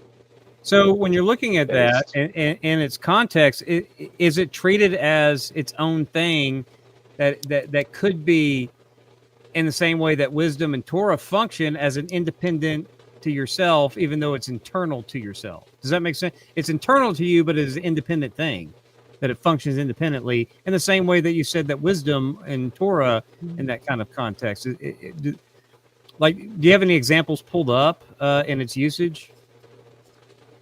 Yeah, Second Chronicles 1 is where 3 of the occurrences are, and it's wisdom and knowledge all 3 times. Daniel 1:4 is discerning knowledge and understanding, and Daniel 1:17 is God gave them knowledge and intelligence, which that I would probably argue which with word where is they translated? that. Which word is translated conscience? Madah is translated knowledge in those, but it's always paired with wisdom, which is, I would have to look. Let me pull that word up. Hang on. That is. This is where we need Joel to tell us about the Septuagint. Yeah. Seriously, Joel. Yeah, Joel. Where What's you up, at, Joel? bro? No, he told us what he was doing tonight, but I can't remember right off the top. He's teaching a Oh, class. that's Hachem. That's interesting. Okay, that's fun. That's a very guttural word there. So Yeah. Sorry, anyway, I'm a child. I'm ignoring you on purpose. Well, I mean, the thing is I don't want to just assume that conscious means what we've come to use it in English to think, oh, my conscience is killing me kind of thing. Because because the commentaries seem to indicate more, and I think that that's probably correct. So yeah, Real quick, I gotta run. I gotta go pick up my wife and be a dad. But love y'all. This actually saved me a whole host of a bad day. So this was a nice ending. So all right, brother. All the love. We'll see you. Bye, Pookie. Bye-bye, Pookie. Love you, boo-boo. That's fun. All right. So Hachem is the wisdom word, skill in technical matters, experience, shrewdness, a prudent woman, can be used politically. Worldly wisdom is referred to in the First political Kings. context. But this is the pious wisdom of Israel. This is the thing that comes from Torah. So it's looking like it's a balance in here anyway, at least in the Old Testament, where this word is used. It's a balance of knowledge and wisdom, so that learning and the thing that grows from learning, which is all comes out of Torah, basically. So yeah. I mean, it's not very helpful, but there you go. Yeah, well, we're after more than just glossing it in English here at Biblical Rogues Gallery. We want to know what Paul meant. We don't want to just assume, because I mean, there's a lot of discussion in among the Greeks about the conscience. There's a lot of Hebrew thought behind it, and then there's Paul, and he uses it at least 2 different ways, because I don't think this is being used in the same way as Romans 2. But it could be being used the same way as Romans 9:1, as this independent thing that for the sake of whatever that is that you can draw upon to testify along with yourself and the Holy Spirit that's internal to you as this thing, you need for the sake of that, it is necessary to be in subjection to these governing authorities ordained by God. So, but sure, at the most basic level, as Christians, I mean, but this can't merely just be the Holy Spirit, unless because the Holy Spirit is going to act upon your conscience to convict you that you shouldn't have stole the candy bar, Will, when you were at the Metro gas station. You don't know me. I know you wouldn't never feel bad. You've already seared your conscience. See, that's another. If we broaden this to Paul's larger corpus, conscience comes up, with a seared conscience and all that kind of thing. You got to make sure you know what he's talking about. But now here comes every tax collector and CPA's favorite verse. For because of this, you also pay taxes. For rulers or publicans are servants of God,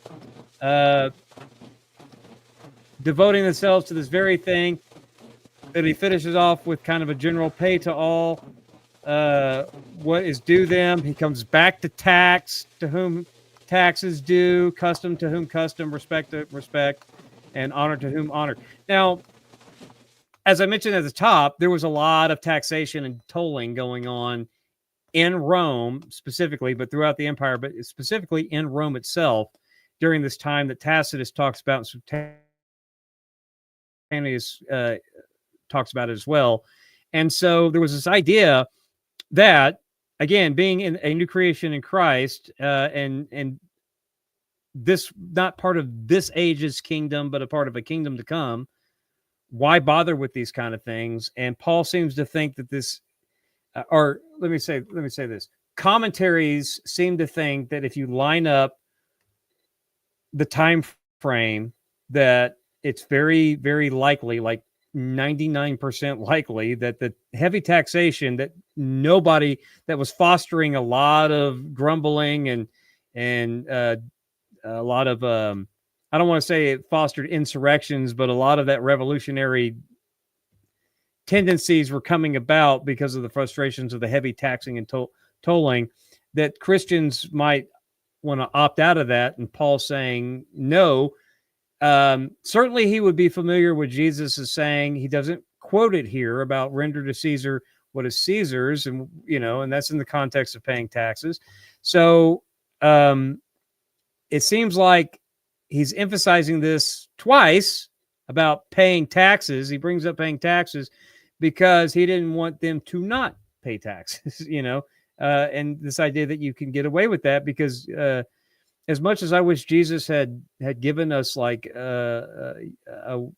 permission to cheat on our taxes, Jesus addresses this, and so does Paul. Pay your taxes. Do you know what would be better is if he actually forbade it, and then we could actually say we have a religious exemption and we have the freedom of religion here in the U.S. It could just have been so perfect. It would have been great, but here's why he didn't do it. And I think Seneca, was mentioning this about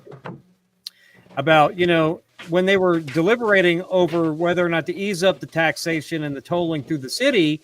It was like, yeah, but you've got to finance your empire, and so if you do that, you have to do it selectively, like what we do with our tax cuts, but then give the loopholes to the the people who can afford the loopholes.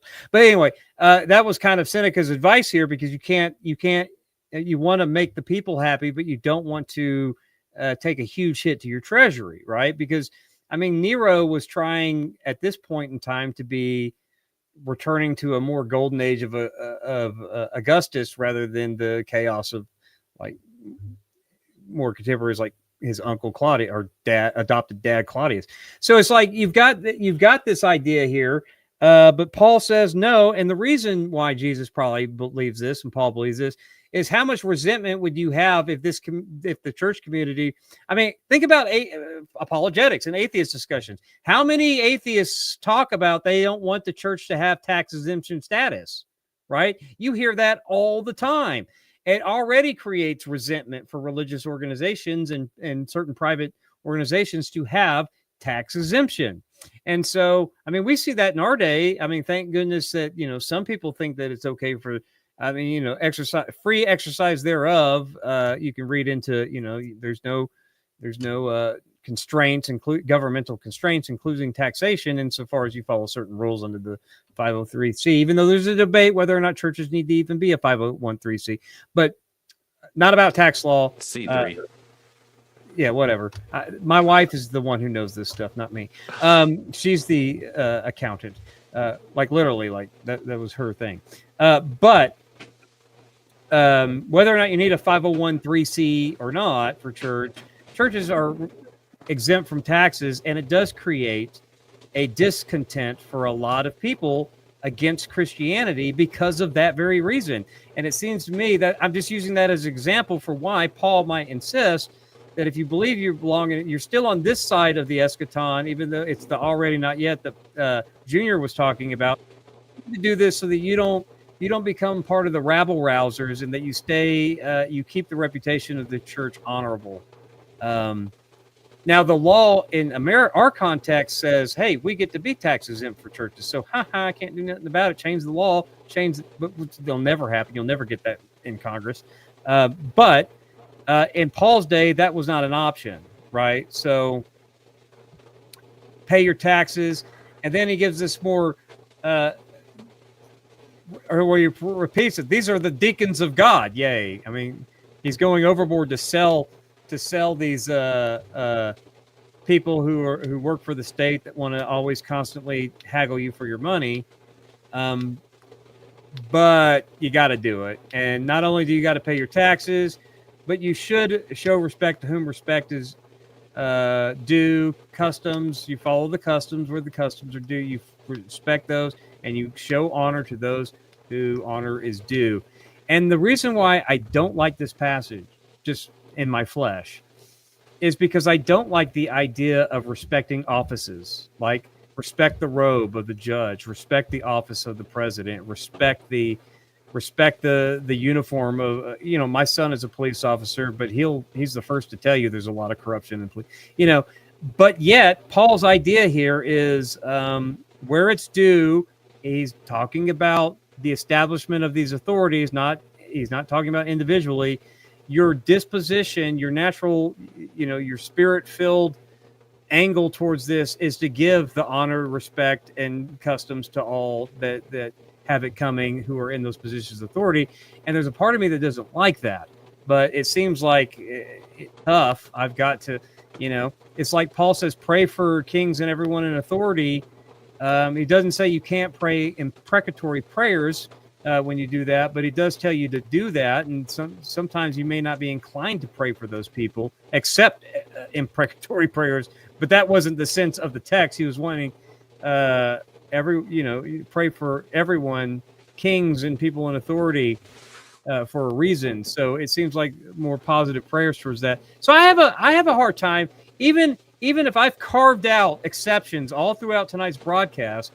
There are still things that there's a part of me that doesn't like, but I have to suck it up, right? So I don't know. What do you think about paying? How much do you love paying taxes and respecting all these people who by position are entitled to some respect just by occupying a position?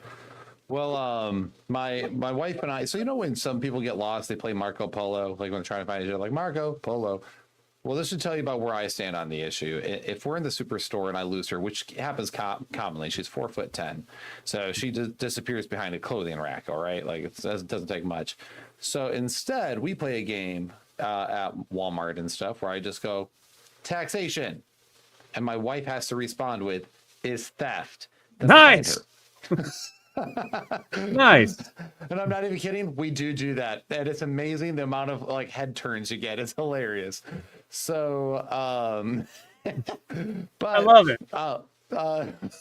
But I am not a big fan, and it's mainly because I understand that taxes can be necessary, right? We do need military and stuff as a nation, blah blah blah. Okay, whatever. I can get behind some of that, but here, my biggest issue is the amount of taxation and how often our dollar gets taxed You know, we have the income tax, and then you get the sales tax. So you're taxing the dollars that you've already taxed, and all the other wonderful things. So that's my issue. But I do think, yeah, pay to all what is due to them, tax to whom tax is due, custom to whom custom, respect to whom respect, honor to whom honor. So I think I do see, like, you know, okay, an officer might pull you over. Well, we all know there's good cops and bad cops. Well, you know, I should honor him in his position. I don't have to agree with the reason to be pulled over. It happened to me recently where I got a ticket because I was driving, minding my own business. They pulled me over, and I thought to myself, what the heck did I do? I was doing everything right. Well, my plate was expired, but they didn't ever send me any paperwork about my plate. And it had to be renewed while I was like crippled and laid up with a broken leg. So I never got paperwork, and I was crippled at the time, but I still got the ticket, which is super, super, super duper lame because the government didn't even like send you the reminder, but they can still penalize you. Now, I honored the officer because it's not his fault that the government didn't send it. And even the officer's like, is this your first year here? I was like, yeah. It's like for whatever reason, a lot of times the first year people do not get their paperwork. But here's your ticket. And I was like, what? So, but still showing him honor because he is in a position of governmental authority, technically over me as a citizen. And now I don't have to like it, but I do have to suck it up and deal with it. He was nice. Yeah, because this seems like general wisdom that what Paul, again, going back to the wisdom reading of this. Don't bring shame upon the community, and this just makes your life easier. That's what I'm reading. This is how you survive imperial life. This just makes your life easier by following these precepts. If you don't mouth off at the cop, he doesn't pull you out of the car and take you down to the county jail for a night to let you, think about it for a while. You just pay your ticket and you go. Or whatever, but this advice is general wisdom to me, saying you should do these things. Number one, not to bring shame upon God and the servants that He has put into place, but it just makes your life easier. Keep your head down, pay your taxes, show respect to the officers that pull you over, or whatever. To your governor, our governor's terrible. I am now. I used to be. Buckshin was in my old office, directly below me, and now that we've moved offices, Messner, our the guy who replaced our horrible Republican representative, who didn't run for re-election, thank goodness. I used to leave nasty Post-it notes on his office door, and of course he's never in town. He's always in D.C. and doesn't care about his constituent. So his poor lady, whoever worked the office, got the nasty Post-it notes. I haven't written any, but now I just have to walk across the hall because now I'm directly across the hall from our state representative now that we've moved from the 13th floor to the 12th. And so I will respect to who is, but I will show honor to him unless he doesn't act honorably, because Paul could have never envisioned a democracy or a representative republic where, yes, there was a Senate at one time and their power became irrelevant and all of that back in, the Greco-Roman times. But what we have here is we do have within the law of the way that America is governed, we actually have more flexibility in our context to do more politically than Christians would have in the Roman Empire. So you have to read this in light of what it means to be in an empire. Use wisdom to see, well, what are my obligations as somebody who lives in a Western democracy or representative republic? And as we live in a representative republic, not only am I one of the 500 and some odd followers of Representative Mesmer, but if he turns out to be he's the type of Republican that in Arkansas we call them Democrats. So if Mesner turns out to be another Buckshin, I don't see anything, as long as I'm not too nasty and using coarse language, coarse joking on the Post-it note, the Post-it notes will continue because he just moved into the last guy's office. So the good news is here in our political context, we have more of a say in how we're governed because we elect the people that represent us. And I did vote for Mesmer, but I voted for Buckshin, and he was awful. And as I always say on this program, If you give somebody your vote and they win, you become their harshest critic. You don't be their biggest. Don't be a fan of your politicians you vote for. Be their harshest critic because you put them in power, and they better not stray from what you wanted them to represent you on. That's how I see that. I'll shut up now. Amber, you're biting your pen, but do you have anything to add to that?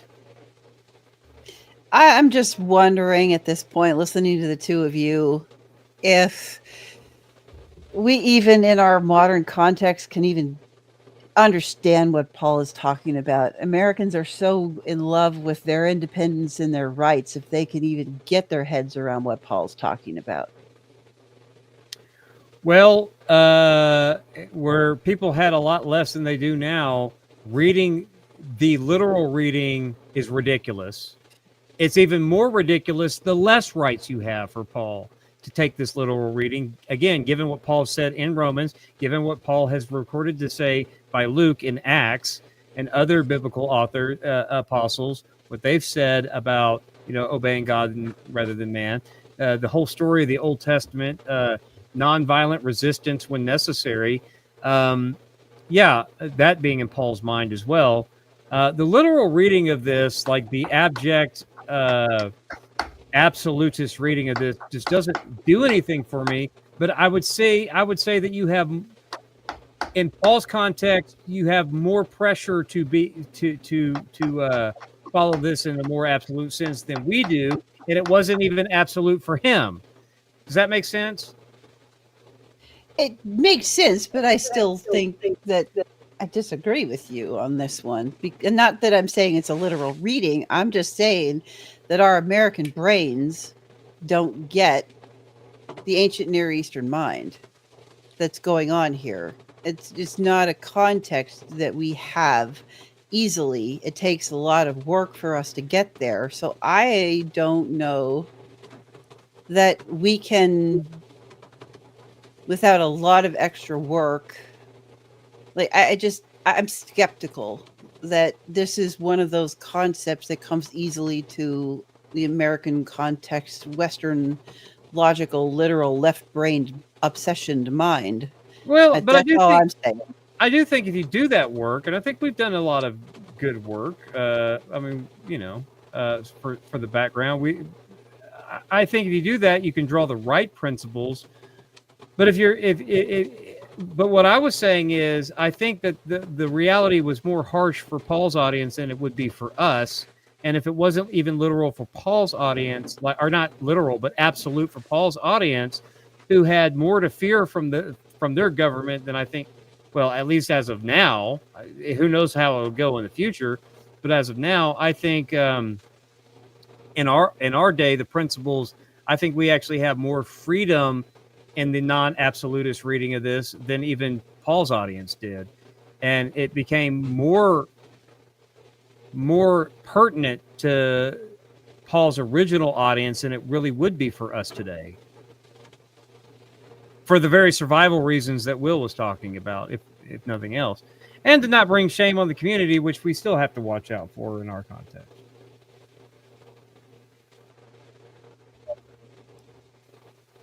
Yeah, still not convinced, but yep. Okay. Well, I'm doing the best I can. If Nick was here, he would fix it because he likes Paul, and I wish Paul never wrote this. I wish this was an interpolation, because Christians have become very comfortable saying, the woman at the well story in John, that's an interpolation. So it's the later ending of Mark. I wish I could take that same attitude to this passage, but I can't. Right? There's not enough evidence there to take it that way. So we have to do something with this.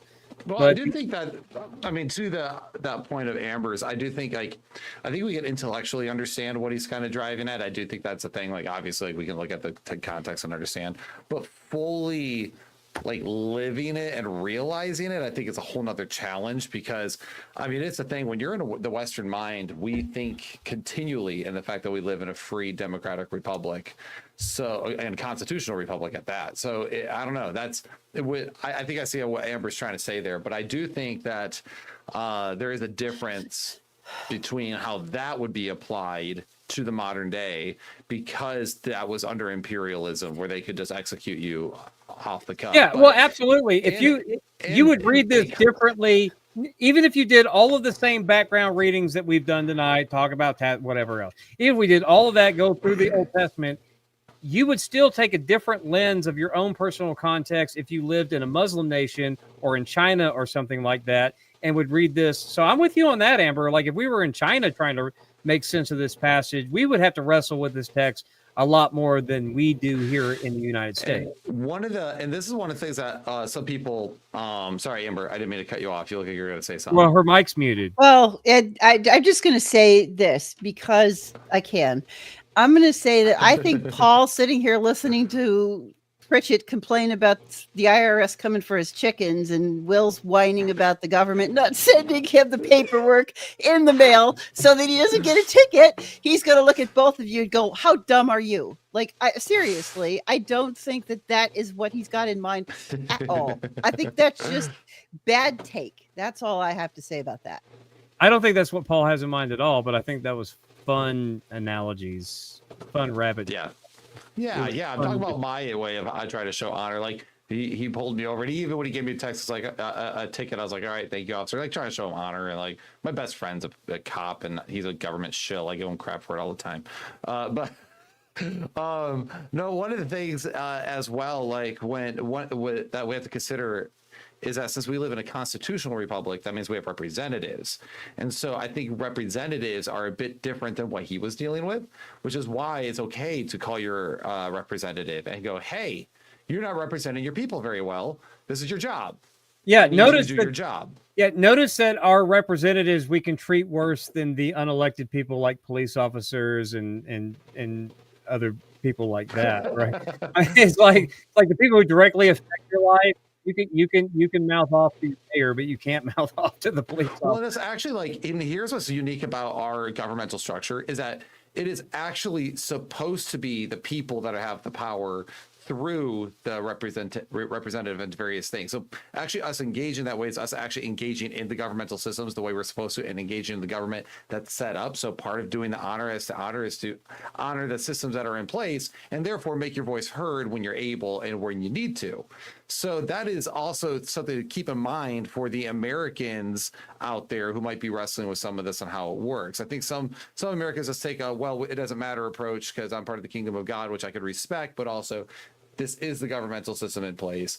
That's why we vote and those things. And, that's same thing. Like whenever I vote, like whenever you're voting for a president, one of the things you always end up hearing from Christians, especially like Christian nationalist types who are either blue or red, because there is nationalism on both sides in Christianity. Like you'll see it.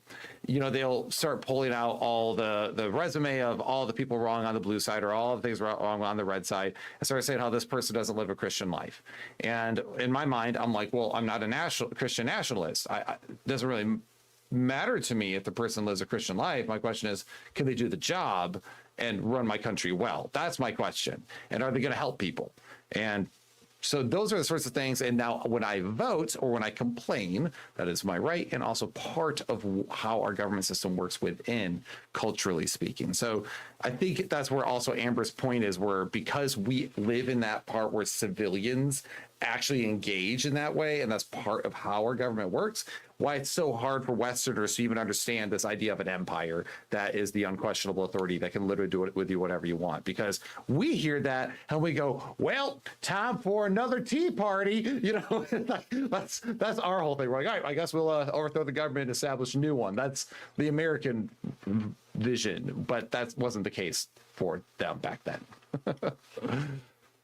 Exactly. Does that make sense? Okay, thank you. All right. Yeah, I want exactly. to make sure Yes. I'm making sense.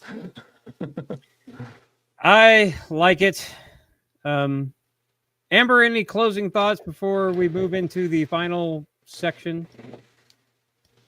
I think it's just, this is one of those things where it's important to always get outside of your own head and your own context when you're reading this stuff, because we don't, there's always going to be somebody who's going to read this section and go, well, the FDA is coming for my chickens, I can shoot people. Like, that's not what Paul is saying here. So sometimes you have to state the obvious because people Called need out. called out for the obvious. Yes, that's all I'm What, saying. you really In think a so? bigger perspective. You think somebody out there is going to think I was not being facetious?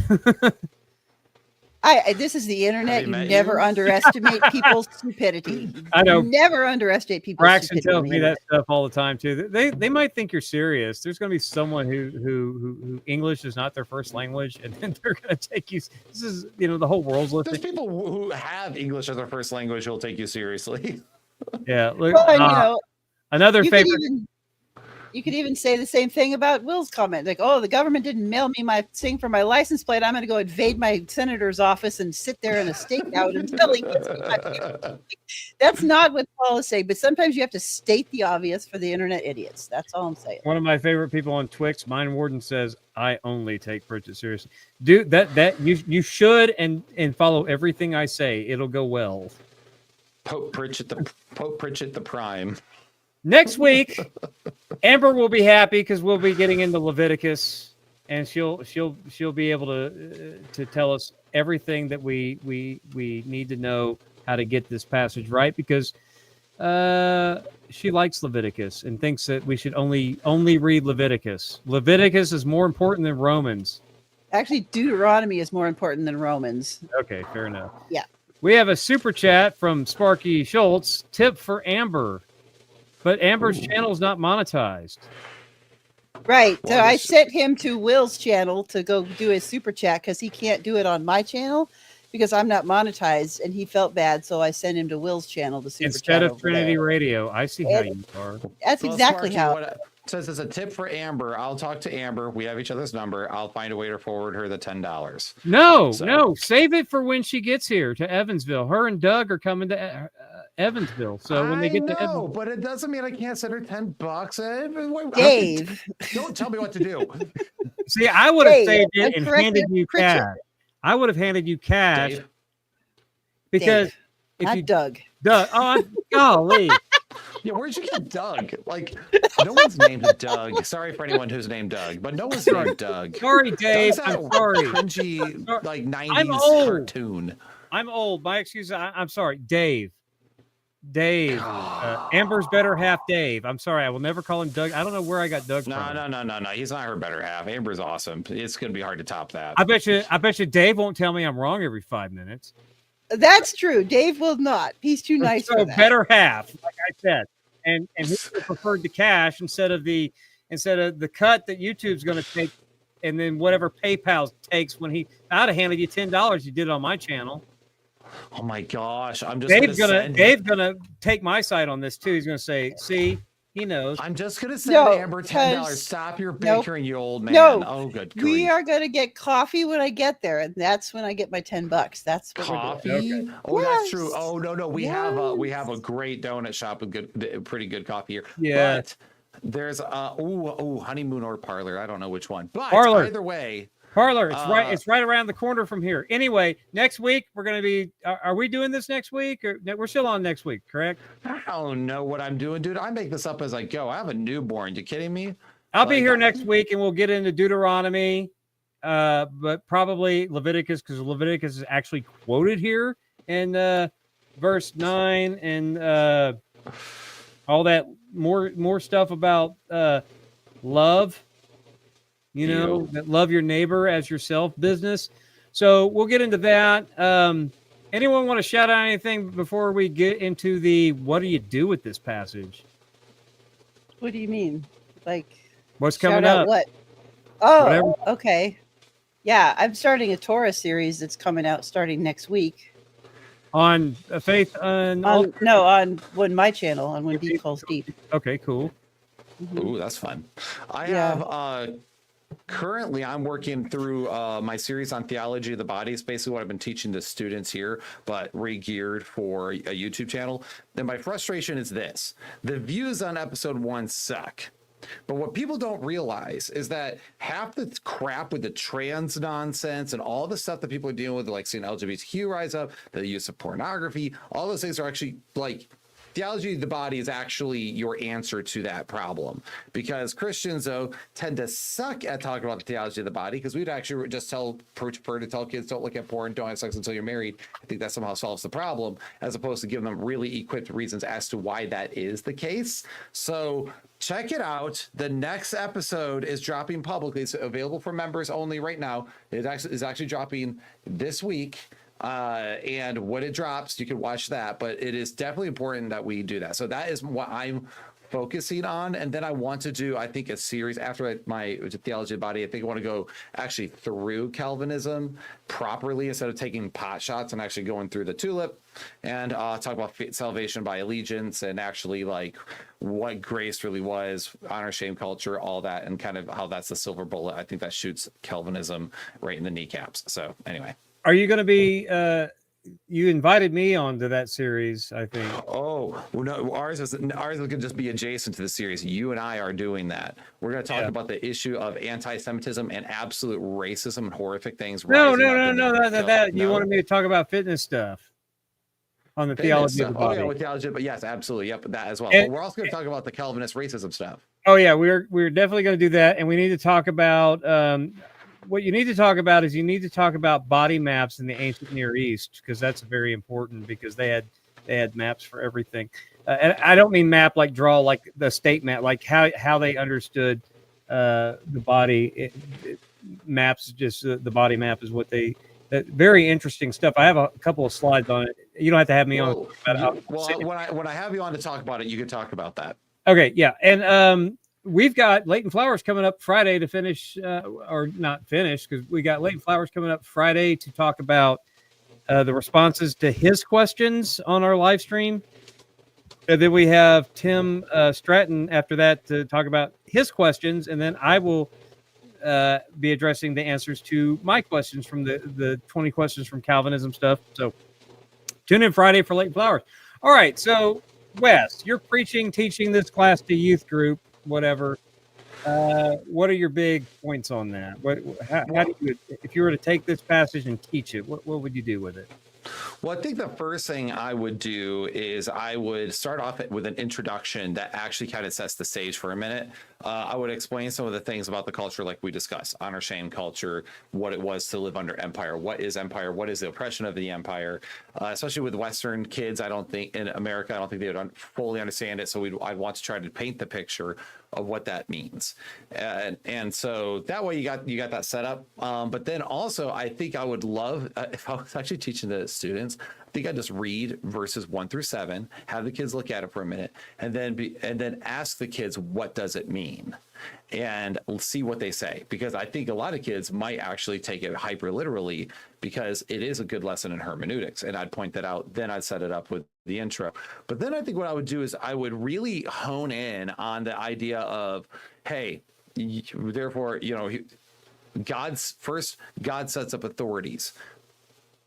All right, how do you navigate the earthly authorities when they're corrupt? And then honestly, turn it into a lesson probably of not just being a model citizen, but being of a proper light and living peaceably with all men as much as you can. But in the end, obey God rather than man. I think I would still take that angle at the end, because you're honoring the kingship of Christ.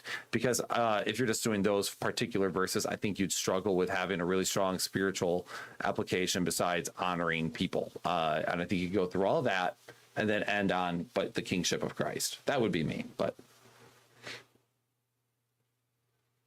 you're muted.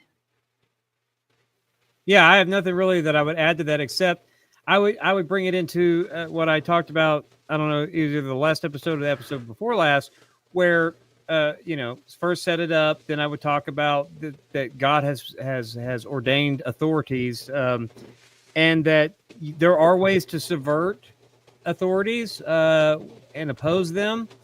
But the main thrust of this is exactly what Peter was talking about in chapter 3 about always be ready to give a defense. It's all about not bringing shame upon the community of Christ. And it's about, your good behavior, which is what he says. which the whole go watch that episode at the end, where chapter 3 is not about Kalam cosmological arguments. It's about being good and doing good.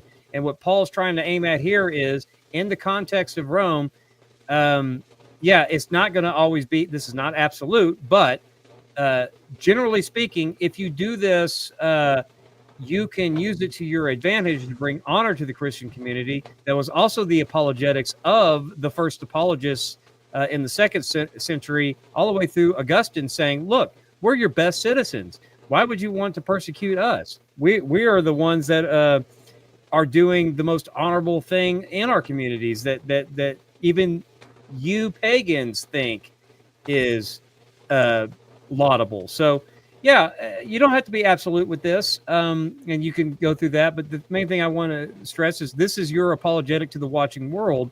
Don't bring shame upon Christ. Bring honor upon Christ and Christ's people so that you can accomplish the gospel mission just like Paul wants to accomplish in Spain. So there you go.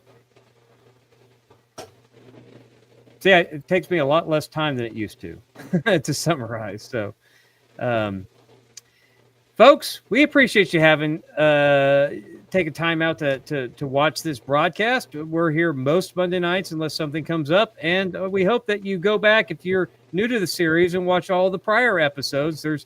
This is episode number 38, so there's 37 other things, and we're only in chapter 13. We'll finish up the next broadcast, and we appreciate you being here. And with that, we'll see you next time on Trinity Radio, when deep calls deep, and whatever church split, whatever Will's channel's called. See you guys. Thanks. God bless.